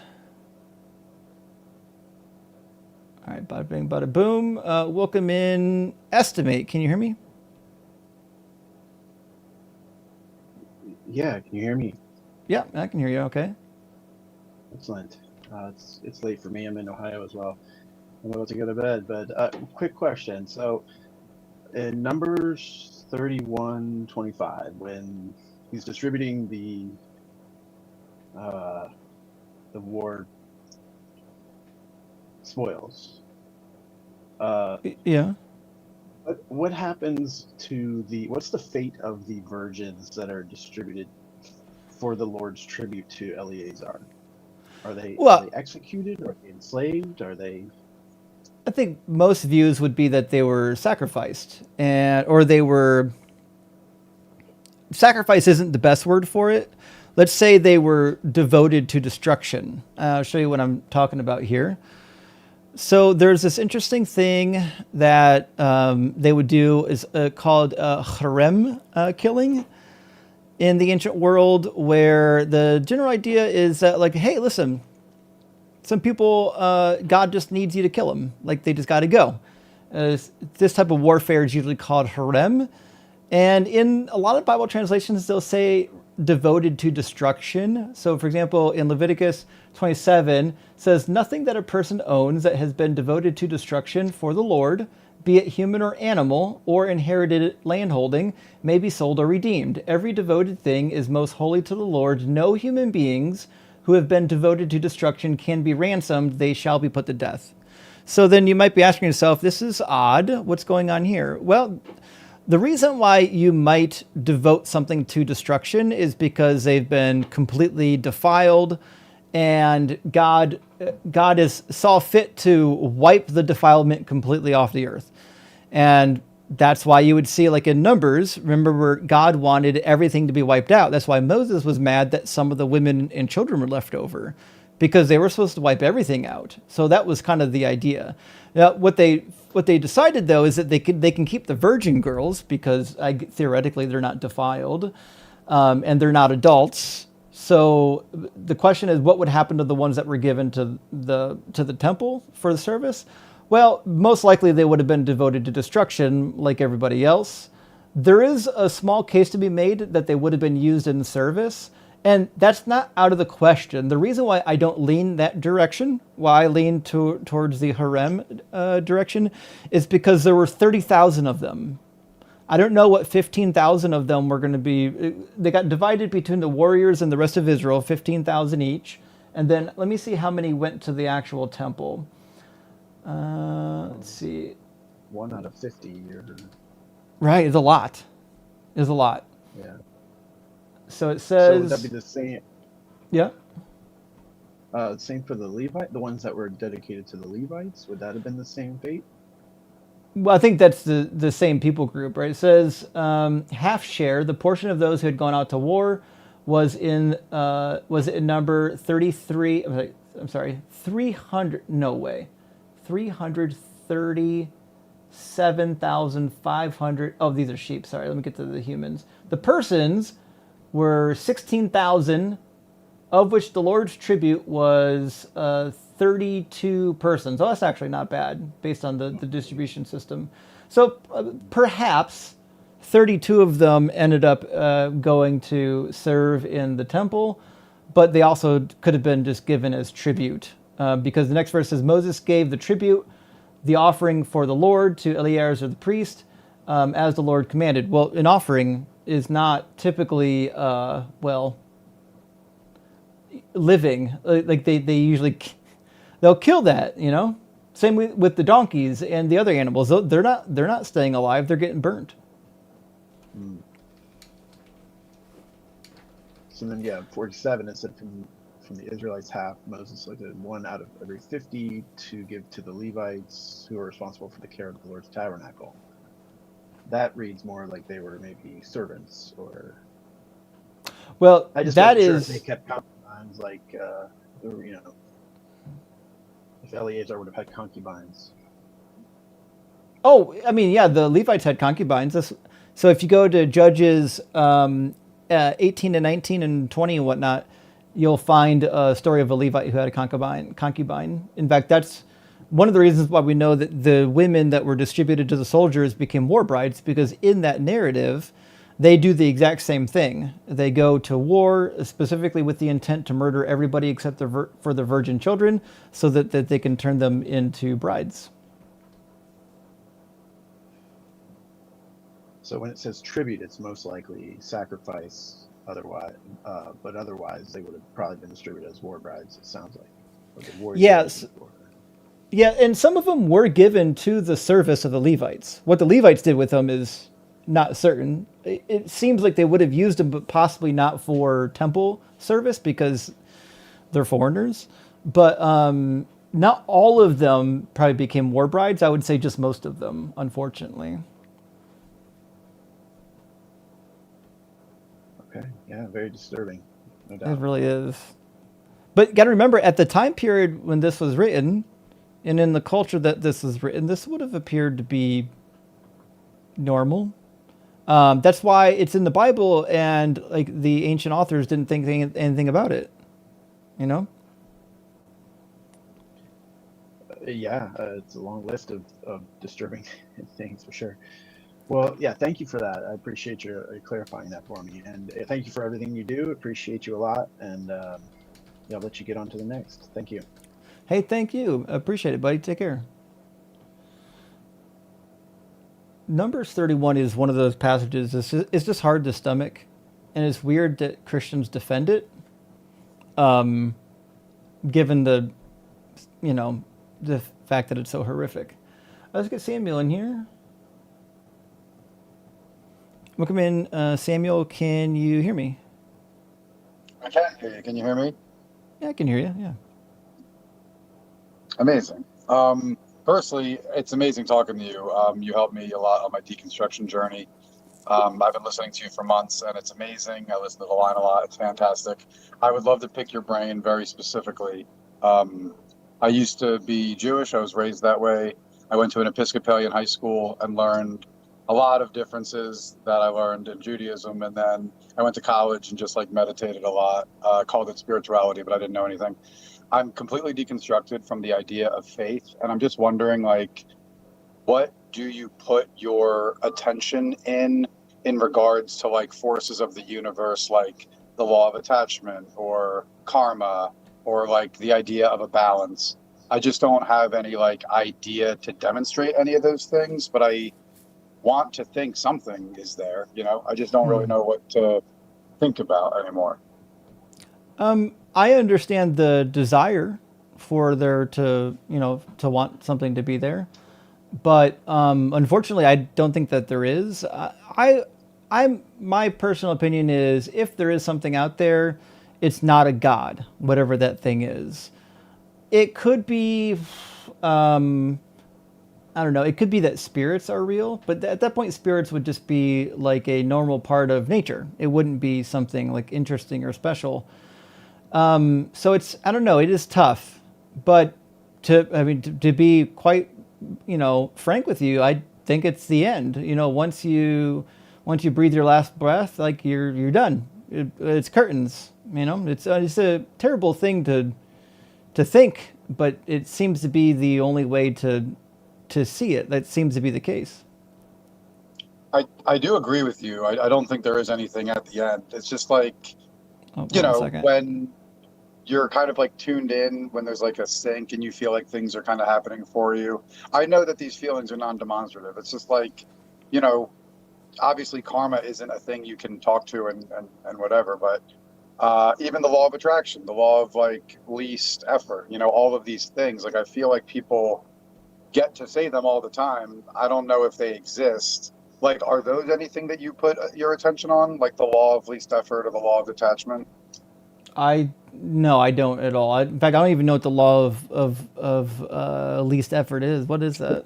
That's what I mean. It's like, I don't know. It's probably just gibberish. It's just like something within a realm of manifestation that people have shared with other people, and that's kind of the root of my interest and confusion, is that like there's nothing to demonstrate. It's just like people say all these things. People can talk about like quantum physics. The other day I heard a great thing on the line. I think it was the line where one of you brilliant minds said that like all of these philosophical arguments for God don't actually have any weight because people don't go to like the Church of Philosophy to praise God, right? But they keep coming to you with these arguments that affirm God, but that's not what they believe in or study or pray. So it's True. It's just like a waste, And Yeah. It does make me want, like, I am not a nihilist. I tried that and it didn't work because I believe I have a purpose, right? Like I love making people feel better. It makes me feel good, and that's like good enough for me. But then when you get stuck in a rut where like things aren't happening that support your happiness, obviously there's no like objective that you're supposed to be happy, but there's just like these feelings involved, and I just feel like I guess you said it before, it just kind of sucks to reduce things to demonstration. You don't know why things are good, you don't know why things are bad, you just try to do the best you can do. And like I guess I never thought of it like that, and that's like a really powerful way to think about it. Yeah, I mean, I don't spend a whole lot of time thinking about these types of things, like these laws of maybe psychology or whatnot. They don't do, to me, they have served no utility in my life. I understand that some people might find them interesting. I'm just not sure what I would do with them. I don't believe in any mysticism or woo-woo or astrology, or I don't think none of that stuff is real to me. So. And that even boils down to like the idea of karma, like you do Oh, yeah. good because you want to do good. If good happens to you, it's just because it happens to you. You got it. Yeah, I don't believe in karma. I don't think the universe is sentient and is trying to do anything in particular. I think karma is one of those things that, you can be tricked into thinking that it's real because, if you spend a lifetime doing good things, it is statistically more likely that good things might happen back to you. Like you reap what you sow, but I certainly wouldn't call that like a law of the universe. I just think it's just how people behave. If you treat somebody well, they're more likely to treat you well at some point, Yeah, I love that. I appreciate that. Thank you. Yeah, sure thing. Hey, thanks for stopping by, Sam. Thanks for talking. Cheers. I have never heard of the law of least effort until now. Apparently, it says the law of least effort states that people, animals, and systems naturally choose the path to take. Choose the path that takes the least amount of energy or resistance. Sure, I mean that tends to be the case. Not always, but I think that's just natural, though. I don't know if we call it a law, especially not in psychology. I'm not sure what that has to do. Anyways, with the mysticism. Salient Monk, my friend, thank you for the super chat, says, but surely I tell you, some of you standing here will not perish before DZ completes the stream. That's what I'm talking about, and it's happening. We're doing it right now, friends. And Hunter Girl, back again with another super chat, thank you so much. Is there a god of audio? Maybe we should pray to them. we did. We got it. It is working, and unfortunately the issue wasn't audio, the issue was garbage collection on a website. It's a long story, but we're gonna get there. Twisted Scripture, it's great to see you tonight. Hello, Justin. Thank you for the Q&A. Well, shit, Twisted. Thank you for being here, and thank you for supporting the Q&A. I super appreciate that, friend. And also for the $2 super thanks. And Kenneth is in the house. I see two of them from Kenneth. Says, Baal in Yahweh. Was there any copying of attributes? Sure. Yeah, the idea that somebody's riding on a cloud that's bringing storms and thunder and lightning, that seems to be something that was more akin to Baal worship than it was to Yahwistic worship. But Yahweh originally was probably associated with copper smelting and mountaintops and volcanic activity, it would seem. Not so much with lightning strikes and whatnot. But they get merged eventually. In fact, there's a couple psalms that seem to be Ugaritic Baal psalms that kind of get repurposed to be for Yahweh.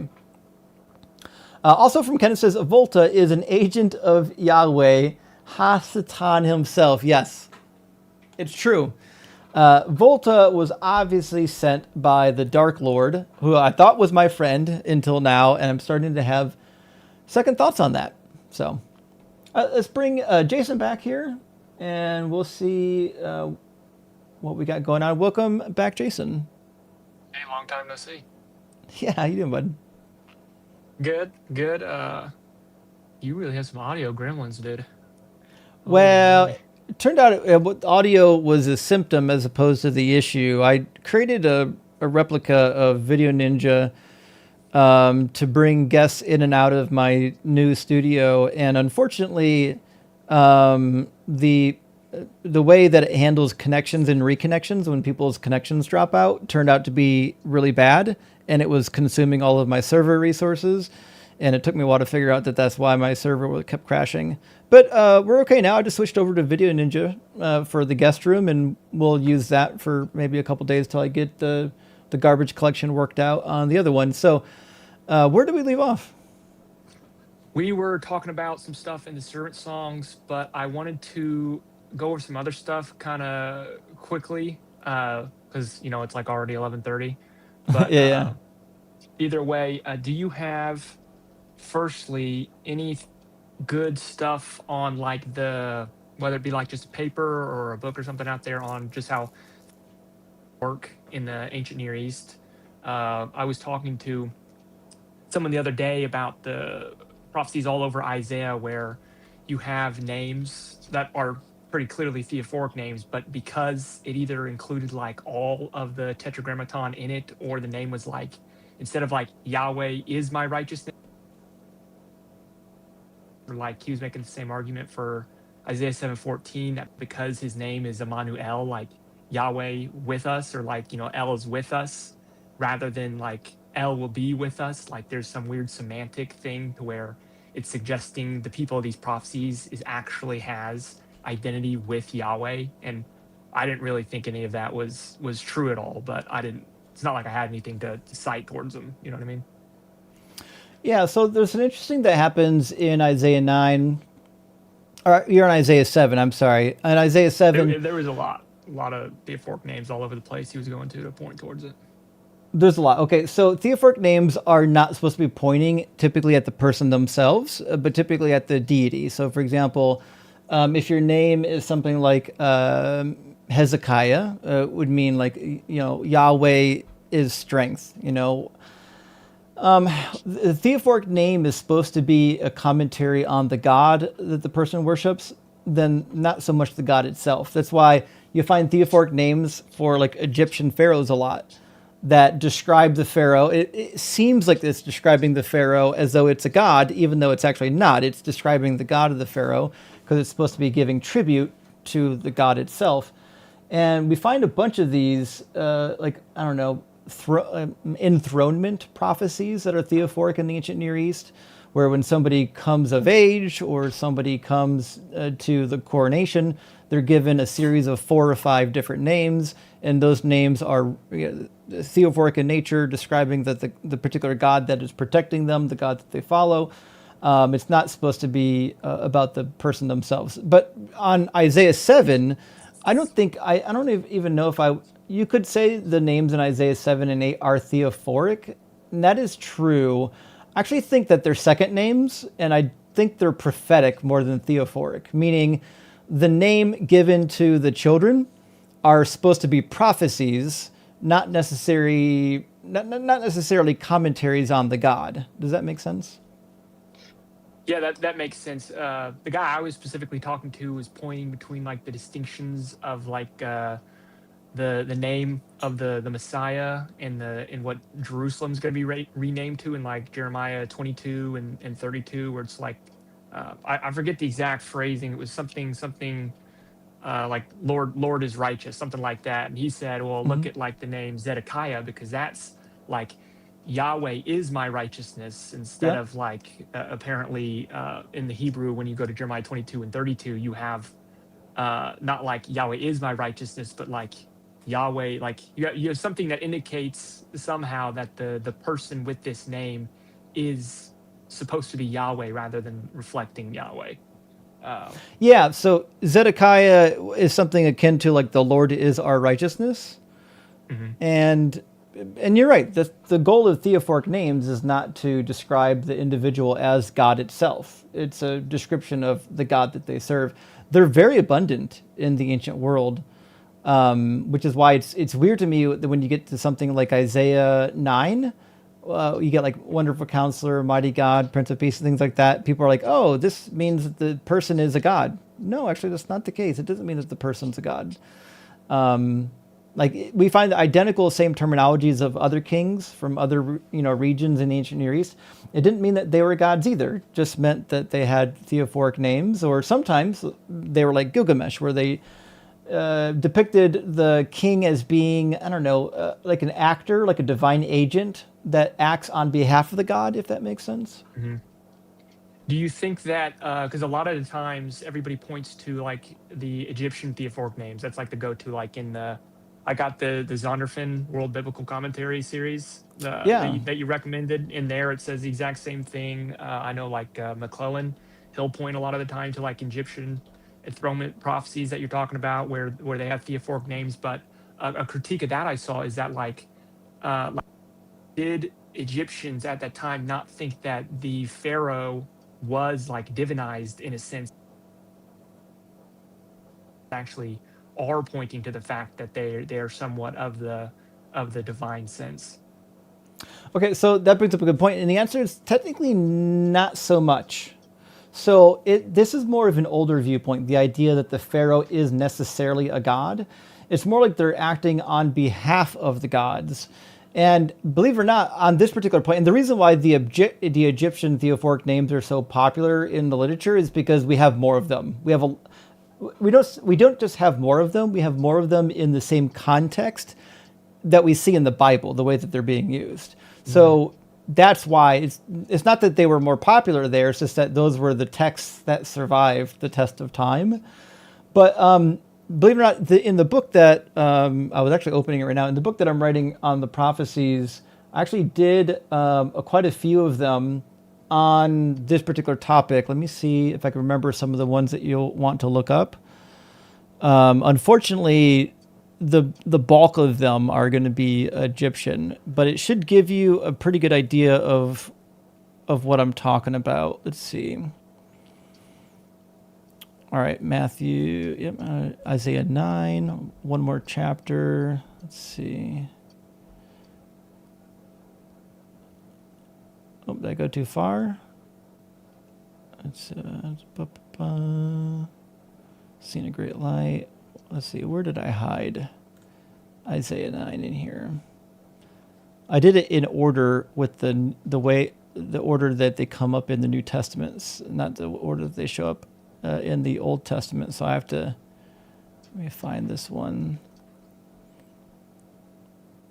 I always find it funny that in the Septuagint botches so hard Isaiah 9 that it's not at all similar to how it looks in the Hebrew Bible. So you get nothing about that from any of the early church fathers or like New Testament authors about Isaiah 9 being tied to Jesus.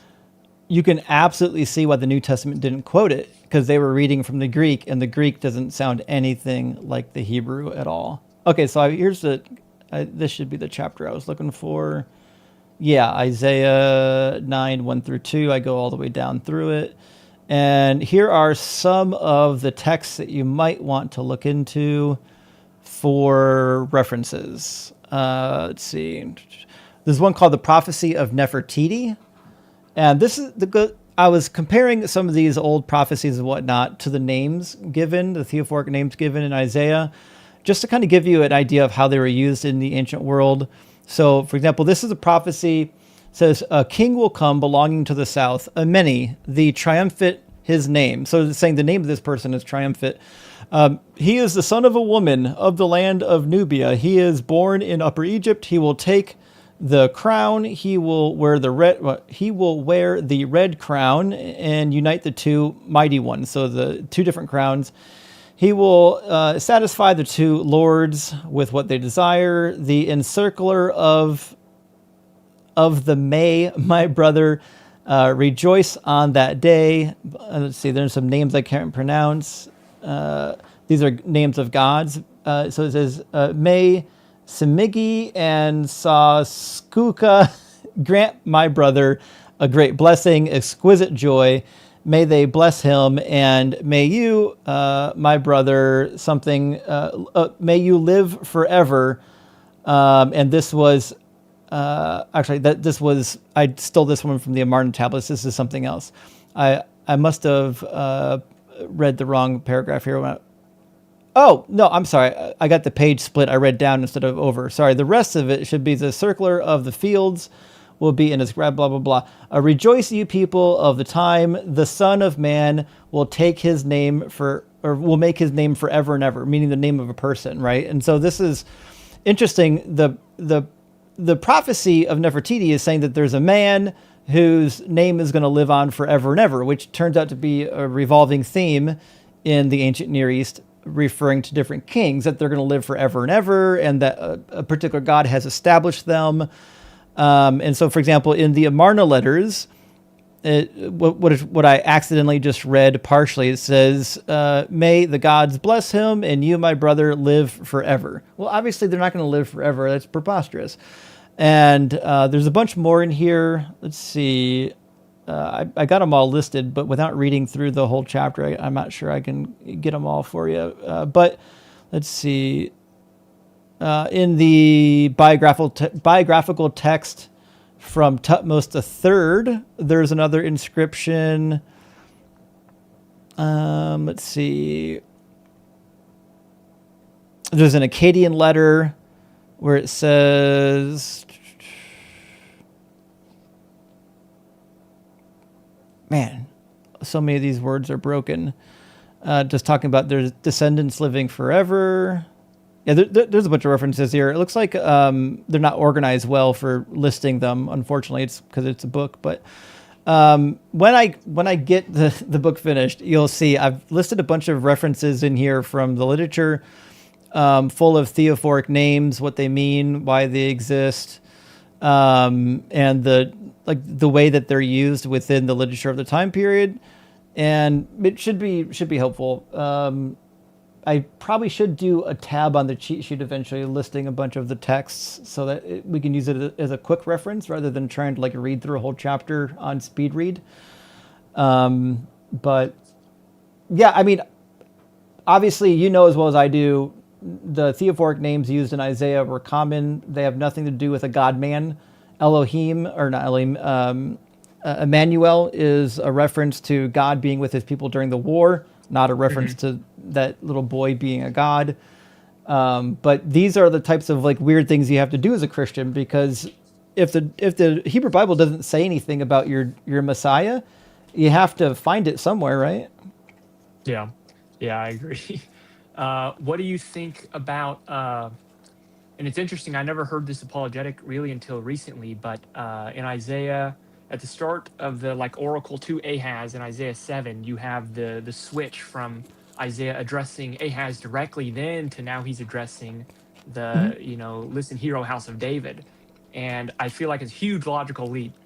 But every time they'll say, okay, actually now he's addressing the lineage. This is how you get to Jesus, and this is why the virgin birth is in here. That's Jesus, and then it switches back. Then you have the two nations are going to be destroyed. That's for Ahaz, but they like to swap it out. And so, really, what I was looking at was my bad. What I wanted to know was like that first and foremost is, and I guess I need another source for this. I don't know what you just have off the top of your head, but like the House of X is just like a political term that refers to like the dynasty and the royal court and like kind of the bigger grouping that the king is ahead of. Firstly, not like some mysterious lineage with a figure at the end who we're vaguely pointing towards, right? Nailed it. Yeah. So this is another thing I've already finished. There's a reference in Jeremiah that clears this up. It's like 23 or something. Let me grab it real quick. So the main argument is something like this. He switches because Ahaz turned down the sign. So he switches and said, okay, now I'm not going to give a sign to Ahaz. I'm going to give a sign to the Israelites, right?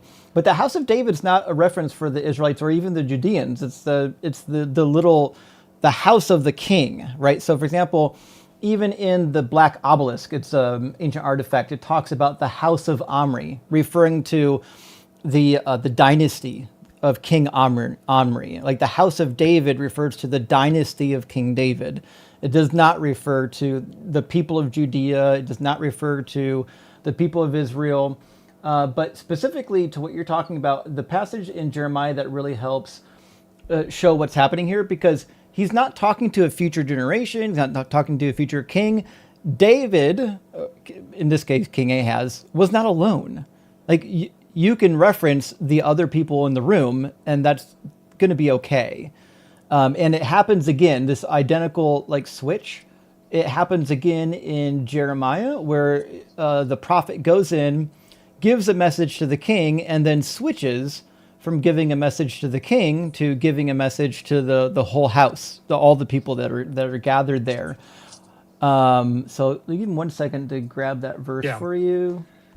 I think it is interesting though, because I was reading a lot up on the Wildeberger commentary you recommended. Oh, and so yeah, he's great. There, he actually is, and he's kind of swaying me. He's sympathetic to the view that the prophecy no longer is to Ahaz because he has rejected. Like he kind of is like a pathetic guy in the whole chapter. He is pathetic. That was so powerful, and he's not going to trust him, and he's going to have all this stuff, and he's going to listen to his elders, and not even really hear what Ahaz has to say, and then he's going to fake pious at the end of it. I mean, come on. But like I still don't even think that how could it possibly mysteriously get you to Jesus rather than just like the people around him? Because the context of Isaiah 7 is that they're like up looking at the water reservoirs, and like it's not like it's just going to be Ahaz by himself. Like clearly he's going to be with like counselors and like elders like guiding him, making like war tactics for like Sennacherib kind of coming in and everything, right? So like it still doesn't get you very far, right?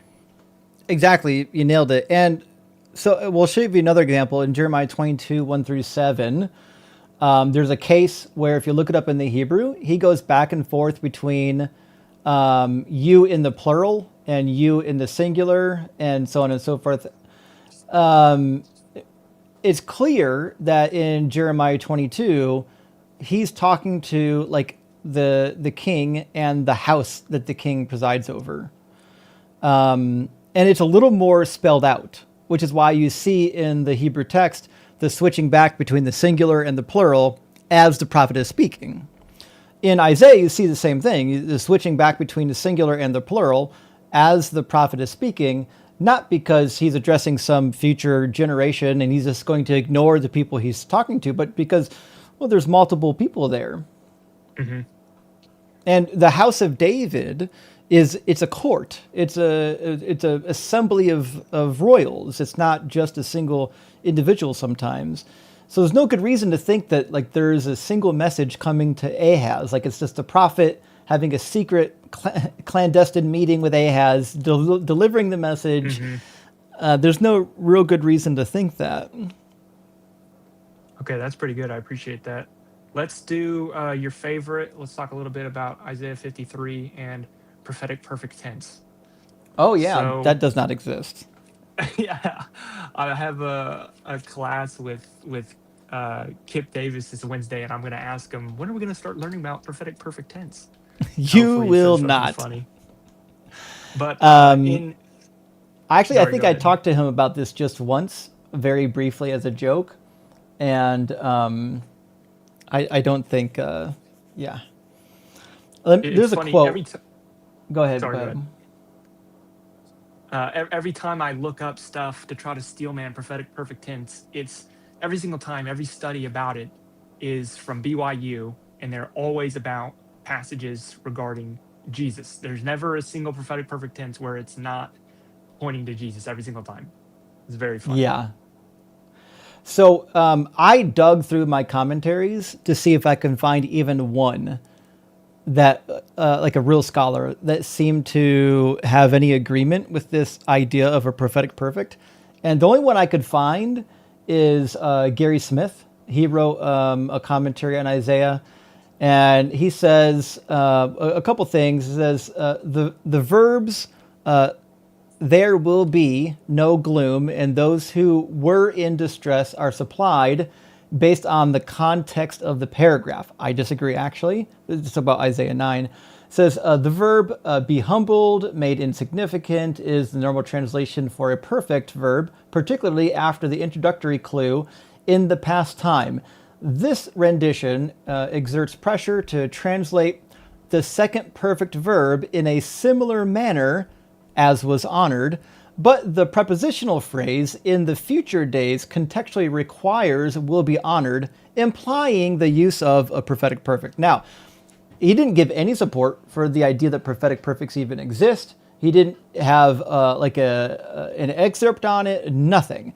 And then in my book, I go through and demonstrate how literally all the scholars disagree, and here's why.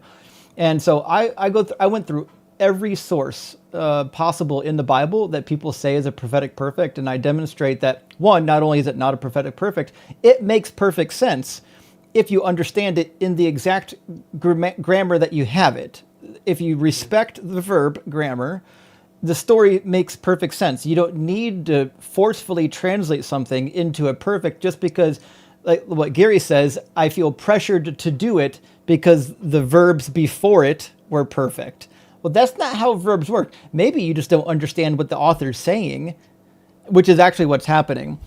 Whenever someone tells you that there's a prophetic perfect, here's what I would say. Find me one in the Bible and I'll explain to you why it's not a prophetic perfect and you just don't understand what the author is saying. Because there's no such thing in Hebrew grammar as a prophetic perfect. This is an invention by later readers of the Bible who thought, this doesn't make sense as an imperfect. I need it to be perfect. Or it doesn't make sense as a perfect. I need it to be perfect. Or sorry, it does not make sense as a perfect. I need it to be imperfect, meaning future. Mm-hmm. What do you think about like the notion that we have in like Isaiah, like, because there's other parts in like Zechariah where it happens like a little bit to the point where it's just like prophetic perfect in the sense that we have the words of a personified future people and what they're going to say when X, Y, or Z Yes. happens. That's where this whole thing started. In fact, Rashi points it out. He's one of the first ones to point out this idea of like a prophetic perfect. But even Rashi typically understands a prophetic perfect not to be something that is just randomly in the perfect tense, but about the future. It's when they're describing people in the future talking about the past. So, for example, We find that in Isaiah 53. We find it elsewhere, like in Zechariah. It shows up in Isaiah 14, Ezekiel 28. And so, yes, if you're saying, look, in the future, you're going to say this, and the thing that you're saying is about something that already happened, well, yeah, it's going to be in the perfect because you're now giving somebody a message about the past, even though that message isn't going to be recited until sometime in the future. And so I would agree entirely with this notion. This is where the idea of a prophetic perfect kind of got its birth. And then goofballs tried every time goofballs didn't like what the verse actually said. They're like, oh, it's a prophetic perfect. No, that's not how that works. A prophetic perfect isn't really what you think it is. A prophetic perfect is just a future tense action referring to the past. But it's not an actual piece of grammar. It's actually referring to a phenomenon, meaning a switch in time frame. Do you think that, with that being said, do you think that you would consider like the first part of that fourth servant song to be like prophetic in nature, considering this is what those people are going to say when they see the exaltation of Israel? Because I'm kind of debating on whether or not, when I go Oh yeah, about for sure. explaining this, you would. Okay. Yeah, so if you go to I Isaiah think. 53, he lays it out at the very end of the chapter that this is something happening in the future. So if you go to Isaiah 52 to 53, he tells you what's going to happen in the future, and then he recites it as though he's in the future, right? It says, that which had not been told to them they shall see. So this is happening in the future. That which they had not heard they shall contemplate. Okay, who's contemplating? Well, he told you it's the kings of the nations. So the next line is a quote. Who has believed our report, and to whom has the arm of the Lord been revealed? Oh, this is the nations, or the kings of the nations, contemplating what they've just witnessed. And then the whole chapter is them describing what they had just witnessed after they see Yahweh do what you said, vindicate his people Israel, deliver them from captivity, and exalt them. So this is an example, like I said, of what originally was the impetus for creating this so-called prophetic perfect. But it's not really a piece of grammar. It's just somebody in the future talking about something in the past that already happened. And if these are the kings of the nation speaking, what that means is that their events, the things that they're describing, already happened. They're not in the future. Whenever these kings are speaking, which it seems to be imminently, that means those events had transpired, and they're not for 400 or 500 years later. What do you think? Because like Payne and Golden Gate point this out, where at the very start you have, where is it, right? Like in verse 15, 52:15, you have, so he shall startle many nations, and kings shall shut their mouths because of him. Like right there, like we're being told that basically the people who witness this aren't going to be speaking. They're going to shut their mouths because they're so shocked that it's happening. And yet then now 53, we have the nation speaking. So they kind of look at this like paradox like thing. I think that like it actually maybe like further solidifies it, that like when they see it happening, they're shocked. But now in like 53, they're, like believing in, like it presupposes that they already believe in Yahweh, and they see the great things he's done, and they understand that Israel bore their sins and all this type of stuff. And I feel like it even further pushes out that part of 53 into the future. What do you think? Kind of similar thing or what? Well, there's two ways to reconcile this. There's the generic way, and then there's the pedantic way. The generic way is to understand that shutting your mouth is an idiom just for being gobsmacked, right? It doesn't mean that they're never going to talk again, right? That's not really what's being considered here. The other thing too is if you actually look at it, it's not actually saying that they're speaking. So it says they shall contemplate it, meaning it's happening in their head. Their contemplation is what they've witnessed. Whether or not they actually speak it is another thing. This is something that they're contemplating. It's an internal dialogue. Mm-hmm. Okay, that's pretty good. What about the stuff about you talking with that guy about Ezekiel in the third temple? Do you think that Ezekiel thought he was giving post-exilic temple descriptions or like some mysterious like third temple in the future? Like, doesn't he think You that he's given the right after the exiles 100%. temple? Yep, Okay. 100%. Ezekiel understood his temple as to be happening during the restoration, maybe under, say, Joshua and Zerubbabel. And to be fair, you could understand why he would think that. If you read the rest of the book, it seems clear that, and even a little bit in Haggai and elsewhere, that there is this new hope had arisen that God's promises are coming true and that Joshua and Zerubbabel were chosen for this time period and God was going to make things happen. And you can see why Ezekiel would look at all this hope and optimism after the return to the land and be like, we did it. And, now is the time.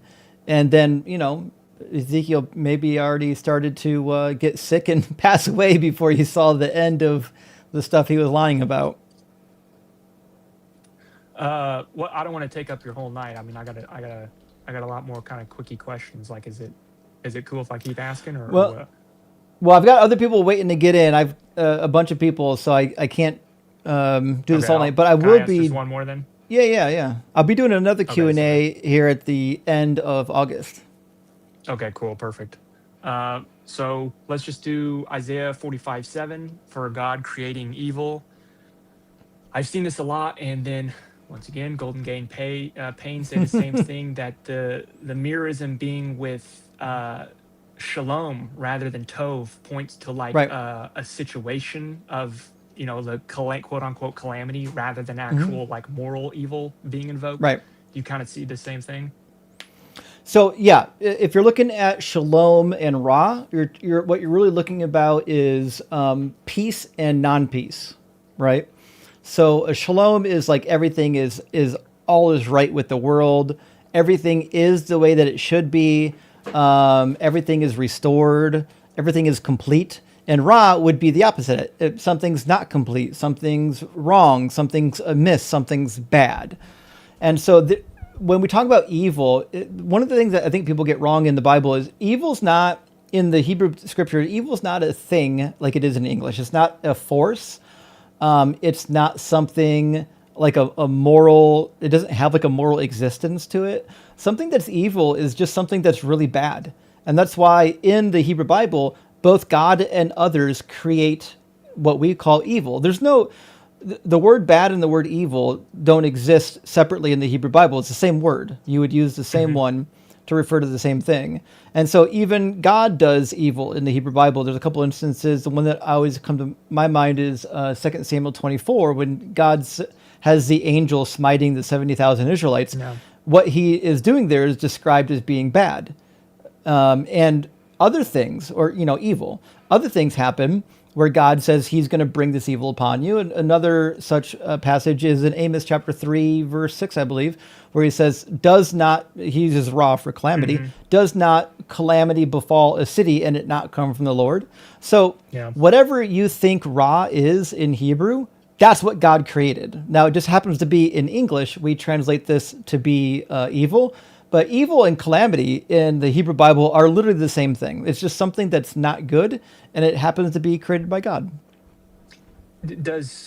Like you'd say evil doesn't necessarily have like the same kind of like, it doesn't actually have like an ontology, like because I know like now like the idea is that like there is no such thing as evil, there's only the privatization of good, is like Mm, the Catholic teaching. Like, do you see that at all in the Bible, or like that I don't. what's happening? So the closest you'll get is like in the New Testament with the nonsensical stuff, like in First John, where it's like God is light, and if you belong to God, the light is in you, and there's no darkness. Where they kind of have this idea that light chases away darkness, and like darkness is just an absence of light. You get stuff like that, but the idea that good and evil have ontology, and that evil is just a lack of the good ontology, that's not in the Hebrew Bible at all. Okay. Well, hey, this has been a good night, man. Thanks for all the information. I appreciate it. Hey, thanks for being patient. I know we had a lot of goofy technical issues to have to work through, but you've been you've been here for a couple hours with me, so thank you. Yeah. All right, you have a good one. Cheers, buddy. All right, I'm gonna grab one more guest, and then we're gonna read through the rest of our super chats because Shellrock, the rude dude, maybe came back. So we're gonna grab Shellrock, and then we'll read the rest of our chats here. Shellrock or Shellbrock? I don't know if I can read that because the letters are so small. Shell, how you doing?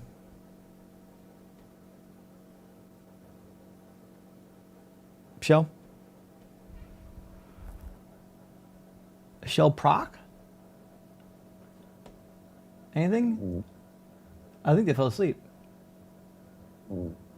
Oh yeah, they're snoring. Okay, well, move on to the next one. Let's grab Andrew. How you doing, Andrew? Oh, fine, thank you. Thank you for taking my call. Absolutely, yeah. What's in your mind?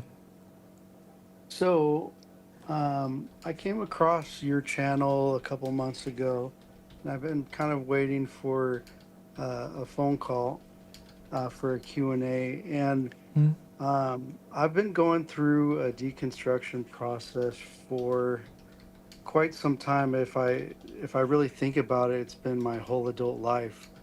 I've come against a lot of adversity in my life recently, and it just really it seems like the most important thing on my mind is figuring out, what my beliefs are.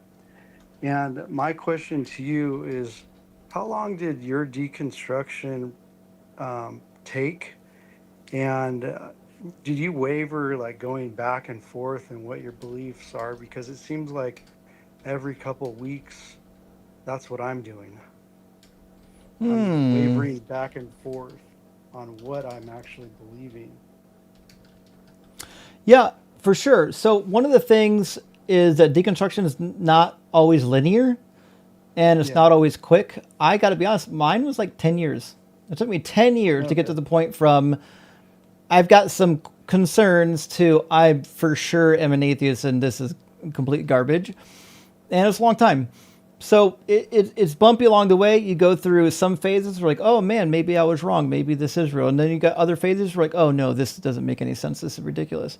But just like, let me see. Can you see my computer screen? No. I can see you and your books behind you. That's me. That's my screen. Okay, so I'm going to show you something real quick. I think it might be kind of the way I visualize it. So like, let me put a background up here.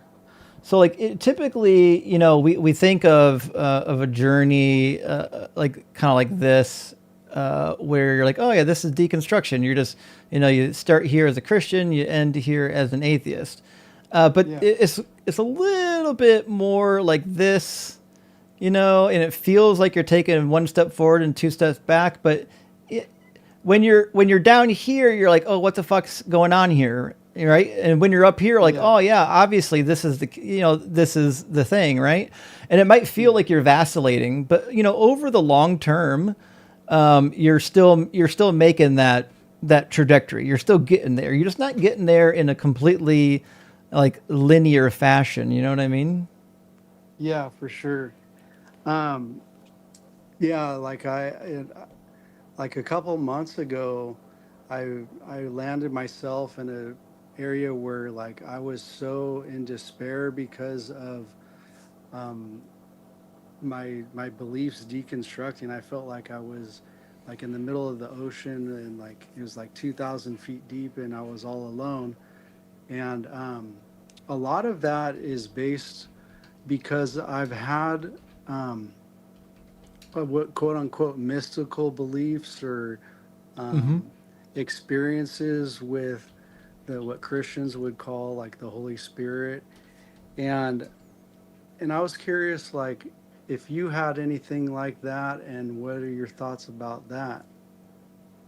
So that was one of the reasons why it took me a while to go from, even after I left Christianity, it took me a while to get from there to atheism, because I had some experiences that I thought were probably legitimate and worthwhile to consider. But, as time went on and I started looking deeper and deeper into some of those things, they stopped being less interesting as a proof for God or an afterlife and being easier to explain rationally And the other thing too is just thinking about, for me, one of the huge issues was the afterlife. The afterlife at some Yeah, point didn't make any sense. I I'm can't kind of. square. What's that? I'm sorry. I was saying that's the hardest thing because, like, for myself, I have children, and pretty much I would guess that a lot of people think about this, but like if I was going to put myself in God's shoes, supposedly God, and say like, because you don't believe in me, I'm going to sentence you to hell. I could never do that to my own children. Right. S- Does that make sense? Yeah, yeah, yeah, So like yeah. that's what I kind of think, but then more recently I've been like, well, what if there's multiple pathways to God and they're all pathways to God, and what we think about heaven and hell is totally false?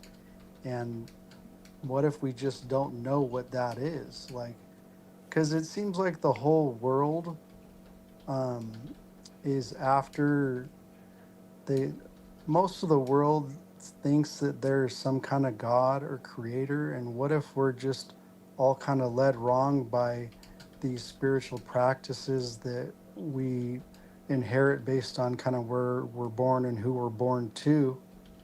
And what if, like, the books are partially true to get you to connect with the creator? So that's like where I'm at. And but at the same time I'm thinking like a lot of this just doesn't make sense, and it's really like a mind warp. Yeah, I mean, it is a mind warp. Um, so, like, you, where are you at right now? Do you kind of, because when I say afterlife, like when I'm saying the afterlife doesn't make any sense to me, I mean like any afterlife at all. I don't think the idea of living on past our expiration makes sense at all logistically for any reason. Not even the Christian version of the afterlife. I mean any afterlife, right? So, where are you at right now? Do you think that there's some kind of an afterlife, or? So like a couple weeks ago I would have said I think that when we take our last breath, that's it, and it's just like going to sleep without no dreams, and we don't remember anything else. And then part of me thinks like we're all connected, and that we're like everything seems like it's connected in this on this planet, and that maybe we our energy, our battery, our spark of light might go into like a collective consciousness, but that doesn't make a lot of sense to me as well. Hmm. Like it's really difficult to know. And here's the deal that I realized at the end of the day, nobody really knows what happens when we die. You know, like a lot of people claim to know, but nobody really knows. Mm-hmm. So I don't know where I land. I oscillate between those two, and just the thought of a hell doesn't make a lot of sense to me. And as well as like a heaven at this point in my life, um, maybe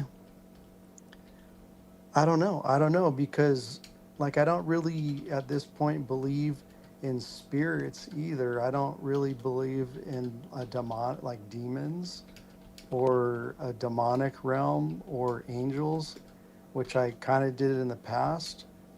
Well, I did in the past, but I think that those are all projections that we make up in our mind based on our fears and our anxieties. So I don't know. Yeah. What do Well, you let me ask you a think? question. Well, I don't think anything happens when we pass. Why? I Yeah. think your first notion is correct. That when you die, it's lights out. Why would someone believe that there's something other than that? Like, what's the evidence say that your consciousness could live on? Because, as far as I know, like our consciousness is just derived from our brain. Our brain is producing what we call consciousness. So like I understand that, and um, I think It's based on like conversations that I have with friends, and I think that thinking that there's an afterlife, it just helps people. This is what I think. I think it helps us to navigate this life and to not be afraid of death.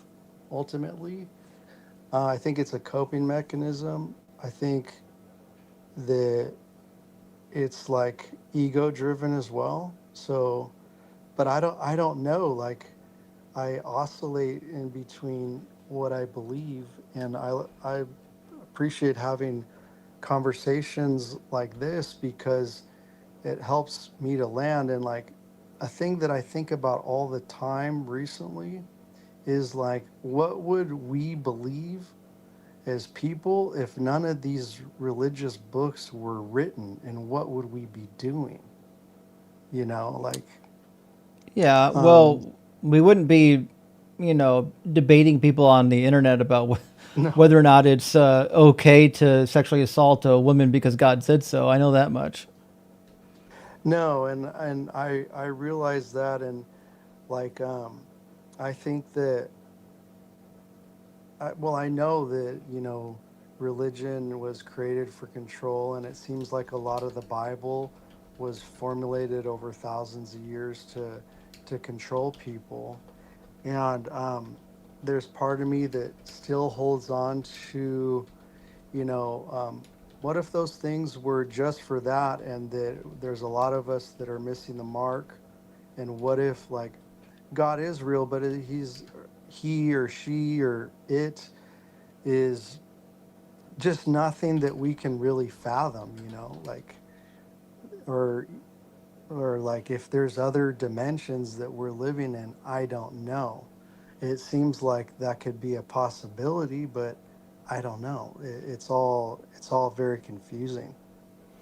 Well, I mean, theoretically, anything's possible. Well, anything that's Yeah. logically possible seems to be impossible. But I mean, when we talk about what to believe, I don't think what we believe should be based on what ifs, right?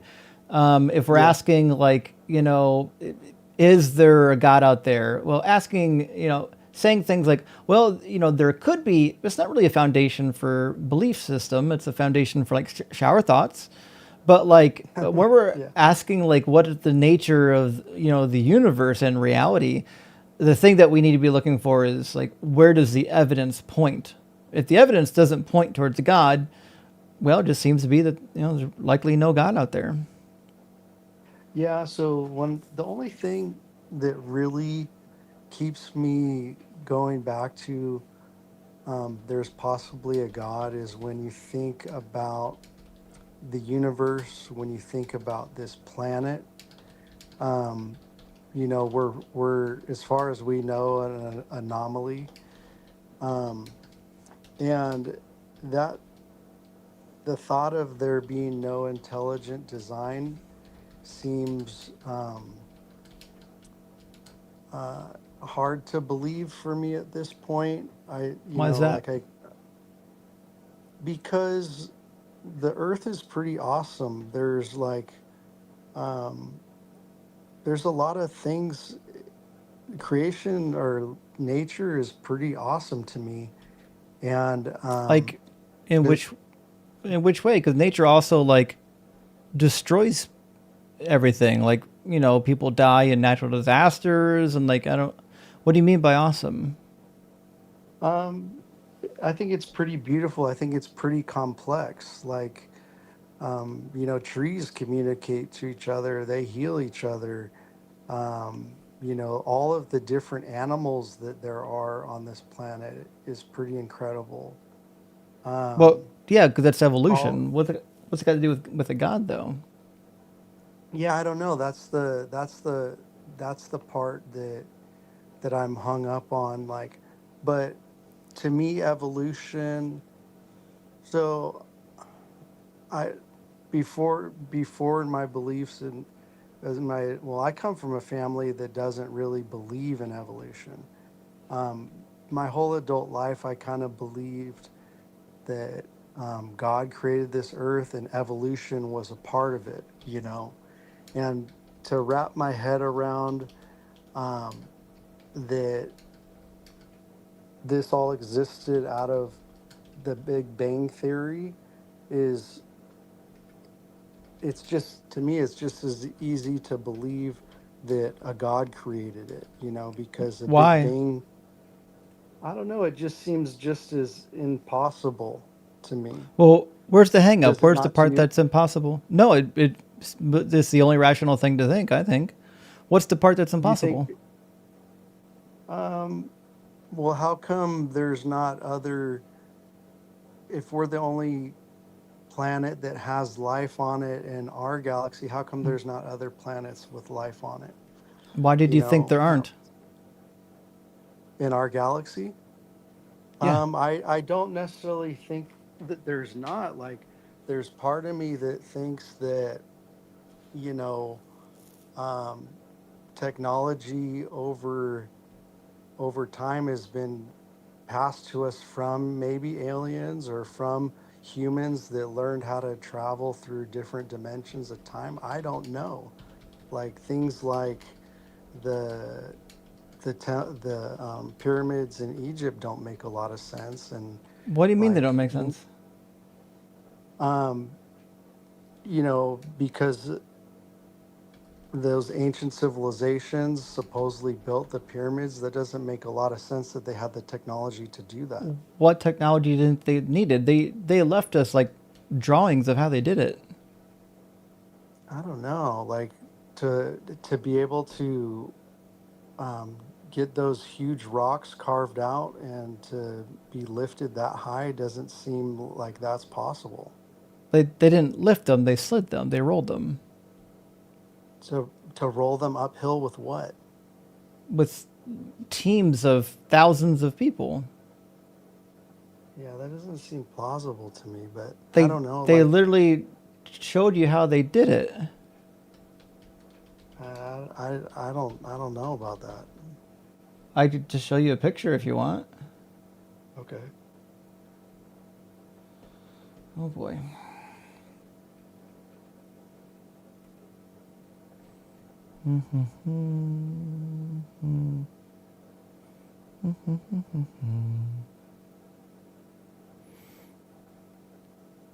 This is one such picture of Egyptians with teams, hundreds and hundreds of people with ropes dragging giant sleds with statues, large, intricate, carved statues. Okay. That's The how they moved pyramids, them. though. The Yeah, pyramids, though. yeah. Oh, okay. I've never seen that. It's- But this is not like, I don't think this is very complicated. We've had lots and lots of plausible and replicatable pyramid building schemes for a very long time. Like, there's no, like, why would why would we think that some alien came to Earth to give them the technology to stack bricks real good? this is just a theory of mine. Like that has come out. Like, I didn't believe all of this before. It's kind of come out of this whole deconstruction because it's been so confusing for me. Okay. Have you watched Ancient Aliens before? No, no, Okay. no. I have not. Okay. Well, never mind then. So, reality is, um, like, there's. It sounds to me like what you're working on here is like there are things that you have had shower thoughts about, but you haven't really researched yet, and you're just thinking like, oh, well, I don't know how they did it there for God, but I don't know. Have you considered like doing some in-depth research on it, like looking I, at like I, actual scholarly articles and journals? where do you find scholarly articles about um, like creation and evolution? I mean, just about any textbook you can buy in evolution. Fuck, I got one right here. Hold on.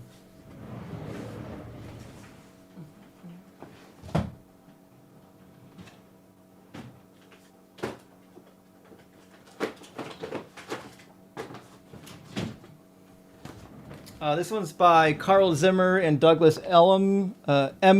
It's Evolution, Making Sense of Life. It's just a standard college issued textbook. And what I used to do back in the day was I would go to universities that had public syllabus or syllabi, and for the classes, and I would just look up the class that I wanted to learn and go download their syllabus and go buy their books. It's pretty easy. Oh, okay. But yeah, I mean, you can buy college level textbooks right on Amazon. You don't need anything special for that. Okay. All right. Yeah, this journey has been very, very confusing, you know, and at times frightening. But I kind of got over that period. So It is frightening at first. I'll give you that one. It really is. Yeah, it was really frightening, and it's still really confusing at times. But I just like see this trajectory of me just keep deconstructing and deconstructing. And what are your thoughts about us as people as a whole seeing God, like that thought of God as being ourselves? Because it kind of seems to me that we as humans, when we're believing in God, that's really attached to our individual selves. What do you think of that? Does that make sense to you? No, a God can't be one of us because a God is specifically something that would have created us. What I'm trying to say is that I'm not explaining this well. I don't think maybe I've talked a lot about this. Do you think that we believe God because out of ego? No. Well, I think people No. believe in God because it helps them deal with the difficult parts of life, and because people believed in God for a very long time, and it's hard to abandon traditionally held belief systems. Yeah, that's true too. Okay. Yeah. Well, I Andrew, appreciate man, your time. yeah, thanks for calling in. If you need book recommendations, join the Discord. Our Discord server, Deconstruction Junction, it's in all my profiles, and a lot of really good, smart people in there that will be able to lead you to really good recommendations. Okay. Thank you. Have a good evening. All right. Thanks. You too, friend. Bye. Cheers. Cheers. I would say if you didn't go to like college, it can be daunting trying to figure out where can I find like good college level or like good academic type textbooks. Oh, my phone is drained. Why did it do that? But once that's the benefit, to me at least, of going to a good school is you learn how to do research, even if that research is not the field of study you went to school for. Like just learning how to do research, how to find resources is like super, super helpful. Finding resources is like the very first step of like learning, right? Rather than like, going to YouTube. Not that you couldn't do that. There's a lot of good sources on YouTube nowadays, but you're not going to get the same level of information, obviously. But friends, I'm going to read what's left of our super chats, and then I'm going to call it for the night. It is, it is now 1:20 in the morning, and I wasn't supposed to be up this late, but here we are, nevertheless. Although I do have one question. If you're in the comments, I have some light filtering on my microphone. Can you hear the background noise in my room? Can you hear like the air conditioner or anything going back here? I'm curious if I need more filtering or less filtering on this microphone. Like if I take a bite of this salad, can you hear me chewing? Because we don't want that.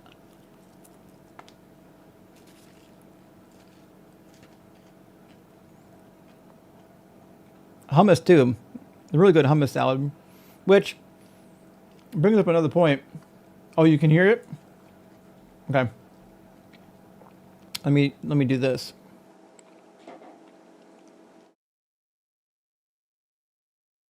What about now? Is it better now? Do you hear less background noise? Some people are saying oh, it's okay, some people not so much.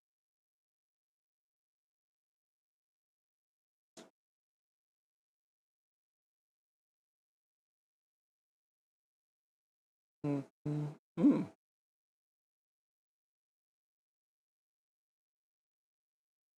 Okay. Sounds to me like the filtering's not working very well. Okay. That's what I need to know. Appreciate that. I turned the air conditioning up too, by the way, just as for this test. Okay.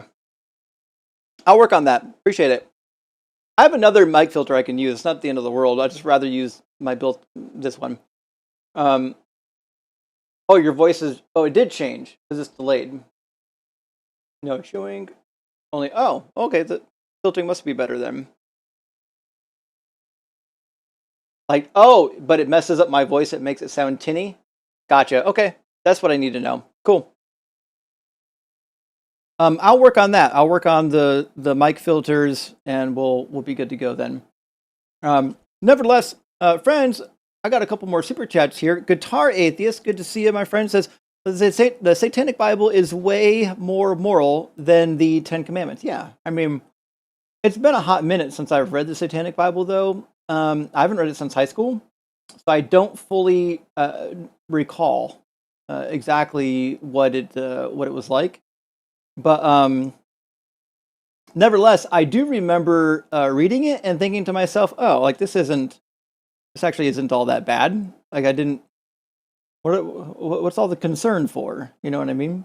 And also from Guitar Atheist says, "Billy ever tried fasting for 7 days?" Well, listen, fasting for 7 days will do some stuff to you. That is for sure. But I don't know if it's going to be helpful for Billy, at least. And also from Guitar Atheist, I believe death is like before you were born. Yeah, just blackness. You don't have any memories from before you were born, or any fears from before you were born, because you didn't exist. The same way you didn't exist before you were born, you're going to not exist after you die. And Guitar Atheist, again, thank you so much. As if we can't travel past the solar system, why would we think aliens would be able to? True. That's a very good point. And even if they could, why would you think that they'd find us? If you think the vastness of space, why and how could they know to come and find us here, right? It would take a very, very long time to get to the point where reaching us was something that is like workable or findable. Dakota, thank you so much for the super chat. Dakota says, "How much must be spent for a Volta surprise attack?" I'll tell you what, Dakota, none. Volta will destroy my entire set for free of charge. I think he would pay to do it. In fact, if that was a possibility. Ken the Atheist says, "Where can we learn more about the Christian torture, like the disembowelment that you mentioned last week?" Oh, I'll for Doug and Gay for Dustin. Good question. I have a book downstairs that talks about it a little bit. I'm trying to think of the exact name of it, though. On the Inquisition. Well, I got like 4 more chats left. Let me just go grab it real quick. I'll show you some of the books. Also, you can check out the Inquisition archives on Notre Dame's website. They've got a bunch of stuff, but unfortunately, a lot of it's in Latin.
here are some resources that I would recommend. The early days, you want Constantine's Sword, which unfortunately I've not read all the way through. I only got to skim this one, but this one is about the earliest days of the Christian Empire. This one is my favorite, called The Martyr's Mirror. These are primarily like Anabaptists who were tracked down, hunted down, murdered, exploited, and killed during the same time period. Then these two, The Spanish Inquisition by Joseph Perez, is a short introduction, and then a more beefier introduction, well, more beefier book, is The Inquisition by Francisco Bethencourt, a more detailed history. Those books would be really good for studying the topic. The Martyr's Mirror has a lot of first-hand like witness accounts of what happened, which is why I like it. And I've been digging through that one for a long time because the seminary I went to was Anabaptist, and that was like part of our cultural heritage. And so I think it's the best. I think it's amazing because you're getting first-hand accounts. So those are some of the places I would go to. Ampersand, my friend, thank you for the $10 super chat. Says, I'm learning Hebrew. Hell yeah, that's what I'm talking about. What are the best resources for Hebrew scripture like Sepharia? That's one of them. That's good. Is there anything that lets you compare Hebrew text side by side, like Dead Sea Scrolls versus Masoretic text? Yeah. Shit, what's the one there was one recently that is floating around in the atheist community that another member of our community made.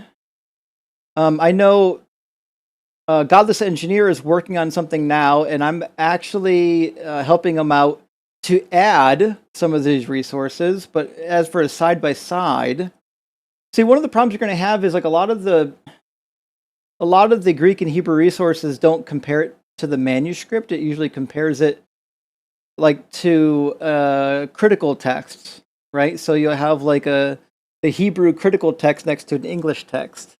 Does that make sense? Like they don't usually compare it manuscript to manuscript. One thing you could do is get Eugene Ulrich's book called The Biblical Qumran Scrolls. It's a very easy to access critical edition that's got a easier apparatus to read at the bottom.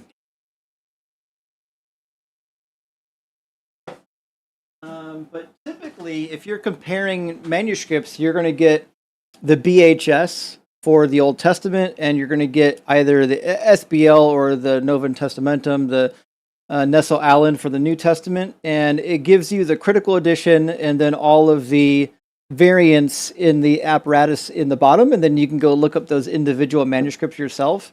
As for like a manuscript to manuscript comparison, I gotta be honest, I don't know what you would use for that. I've got books full of the manuscripts, like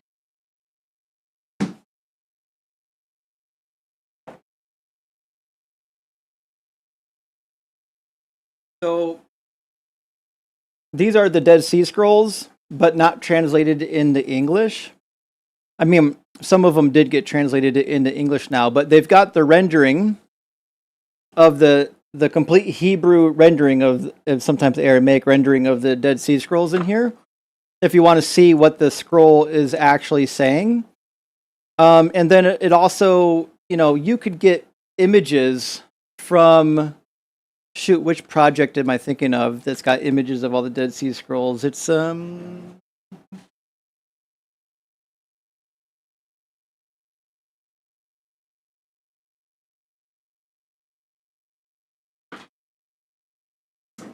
something library. Let me grab it real quick.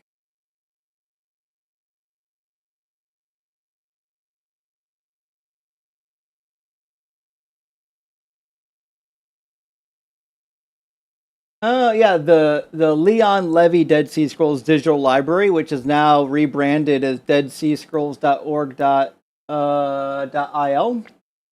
That's a good resource. The other thing you can do is, Well, that might be it for now. Anything deeper than that, you're going to be spending some money, I would imagine. But yeah, check those resources out. I think it'll be helpful for you. And ampersand with the follow-up says, also, what if the Jesus story was actually a culmination of many people all moving around at the same time, claiming to be the Messiah, and people just combine them over time? Actually, I love this idea, that there were multiple imposters of Jesus, and because there were multiples, they built on each other. I could see that. That's more likely than a guy rising from the dead and being born from virgin, actually. I love that, ampersand. And also from ampersand says, how long must I wait until I can buy your goddamn book? Soon.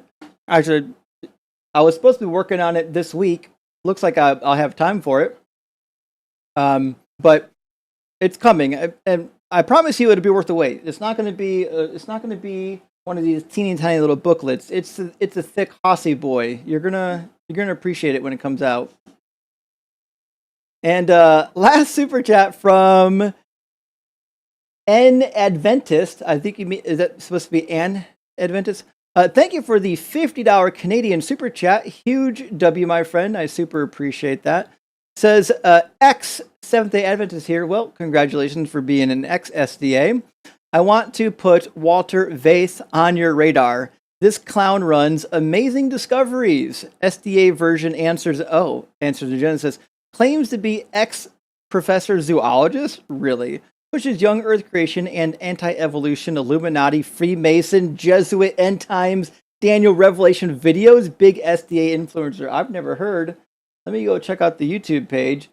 I need to do some more response videos. It's just hard to get anything done over the summer, to be honest, for me. Let me see what it says. Walter Vaith. Walter Vaith. Is the channel Clash of Minds? That looks to be the channel. He's also on the Adventist Defense League. Okay, I see now. But yeah, it's a pretty sizable channel. I'll subscribe here. I'll do some response videos. I'd love to do some response videos of some of their bullshit on Revelation and Daniel. That's what I really need to do more of. I got to start doing more YouTube and TikTok response videos. That's the way to go. But the live streams are so much fun. Nevertheless, friends, that is all for tonight. I really appreciate your patience for being here and your kindness and your support throughout the mishaps with our stream. I learned a lot about the state of the new software package, namely that I think everything works other than the guest rooms now. The guest rooms need a little bit of tweaking. It turned out they only worked for a short time, and then they started overloading the servers, which is why I didn't catch them during my testing, because I was only testing them for 5 or 10 minutes and then turning them off. I didn't realize that when you turn the guest room on for an hour, it does all kinds of other crazy stuff. So my next stream, hopefully we'll have it fixed, and I think the software package is like start signing off on it and getting some beta testers involved. For anyone who wants to be a beta tester, shoot me an email. I'll send you maybe some rights and access to the site, and we'll have it. So thank you so much, friends. I love you.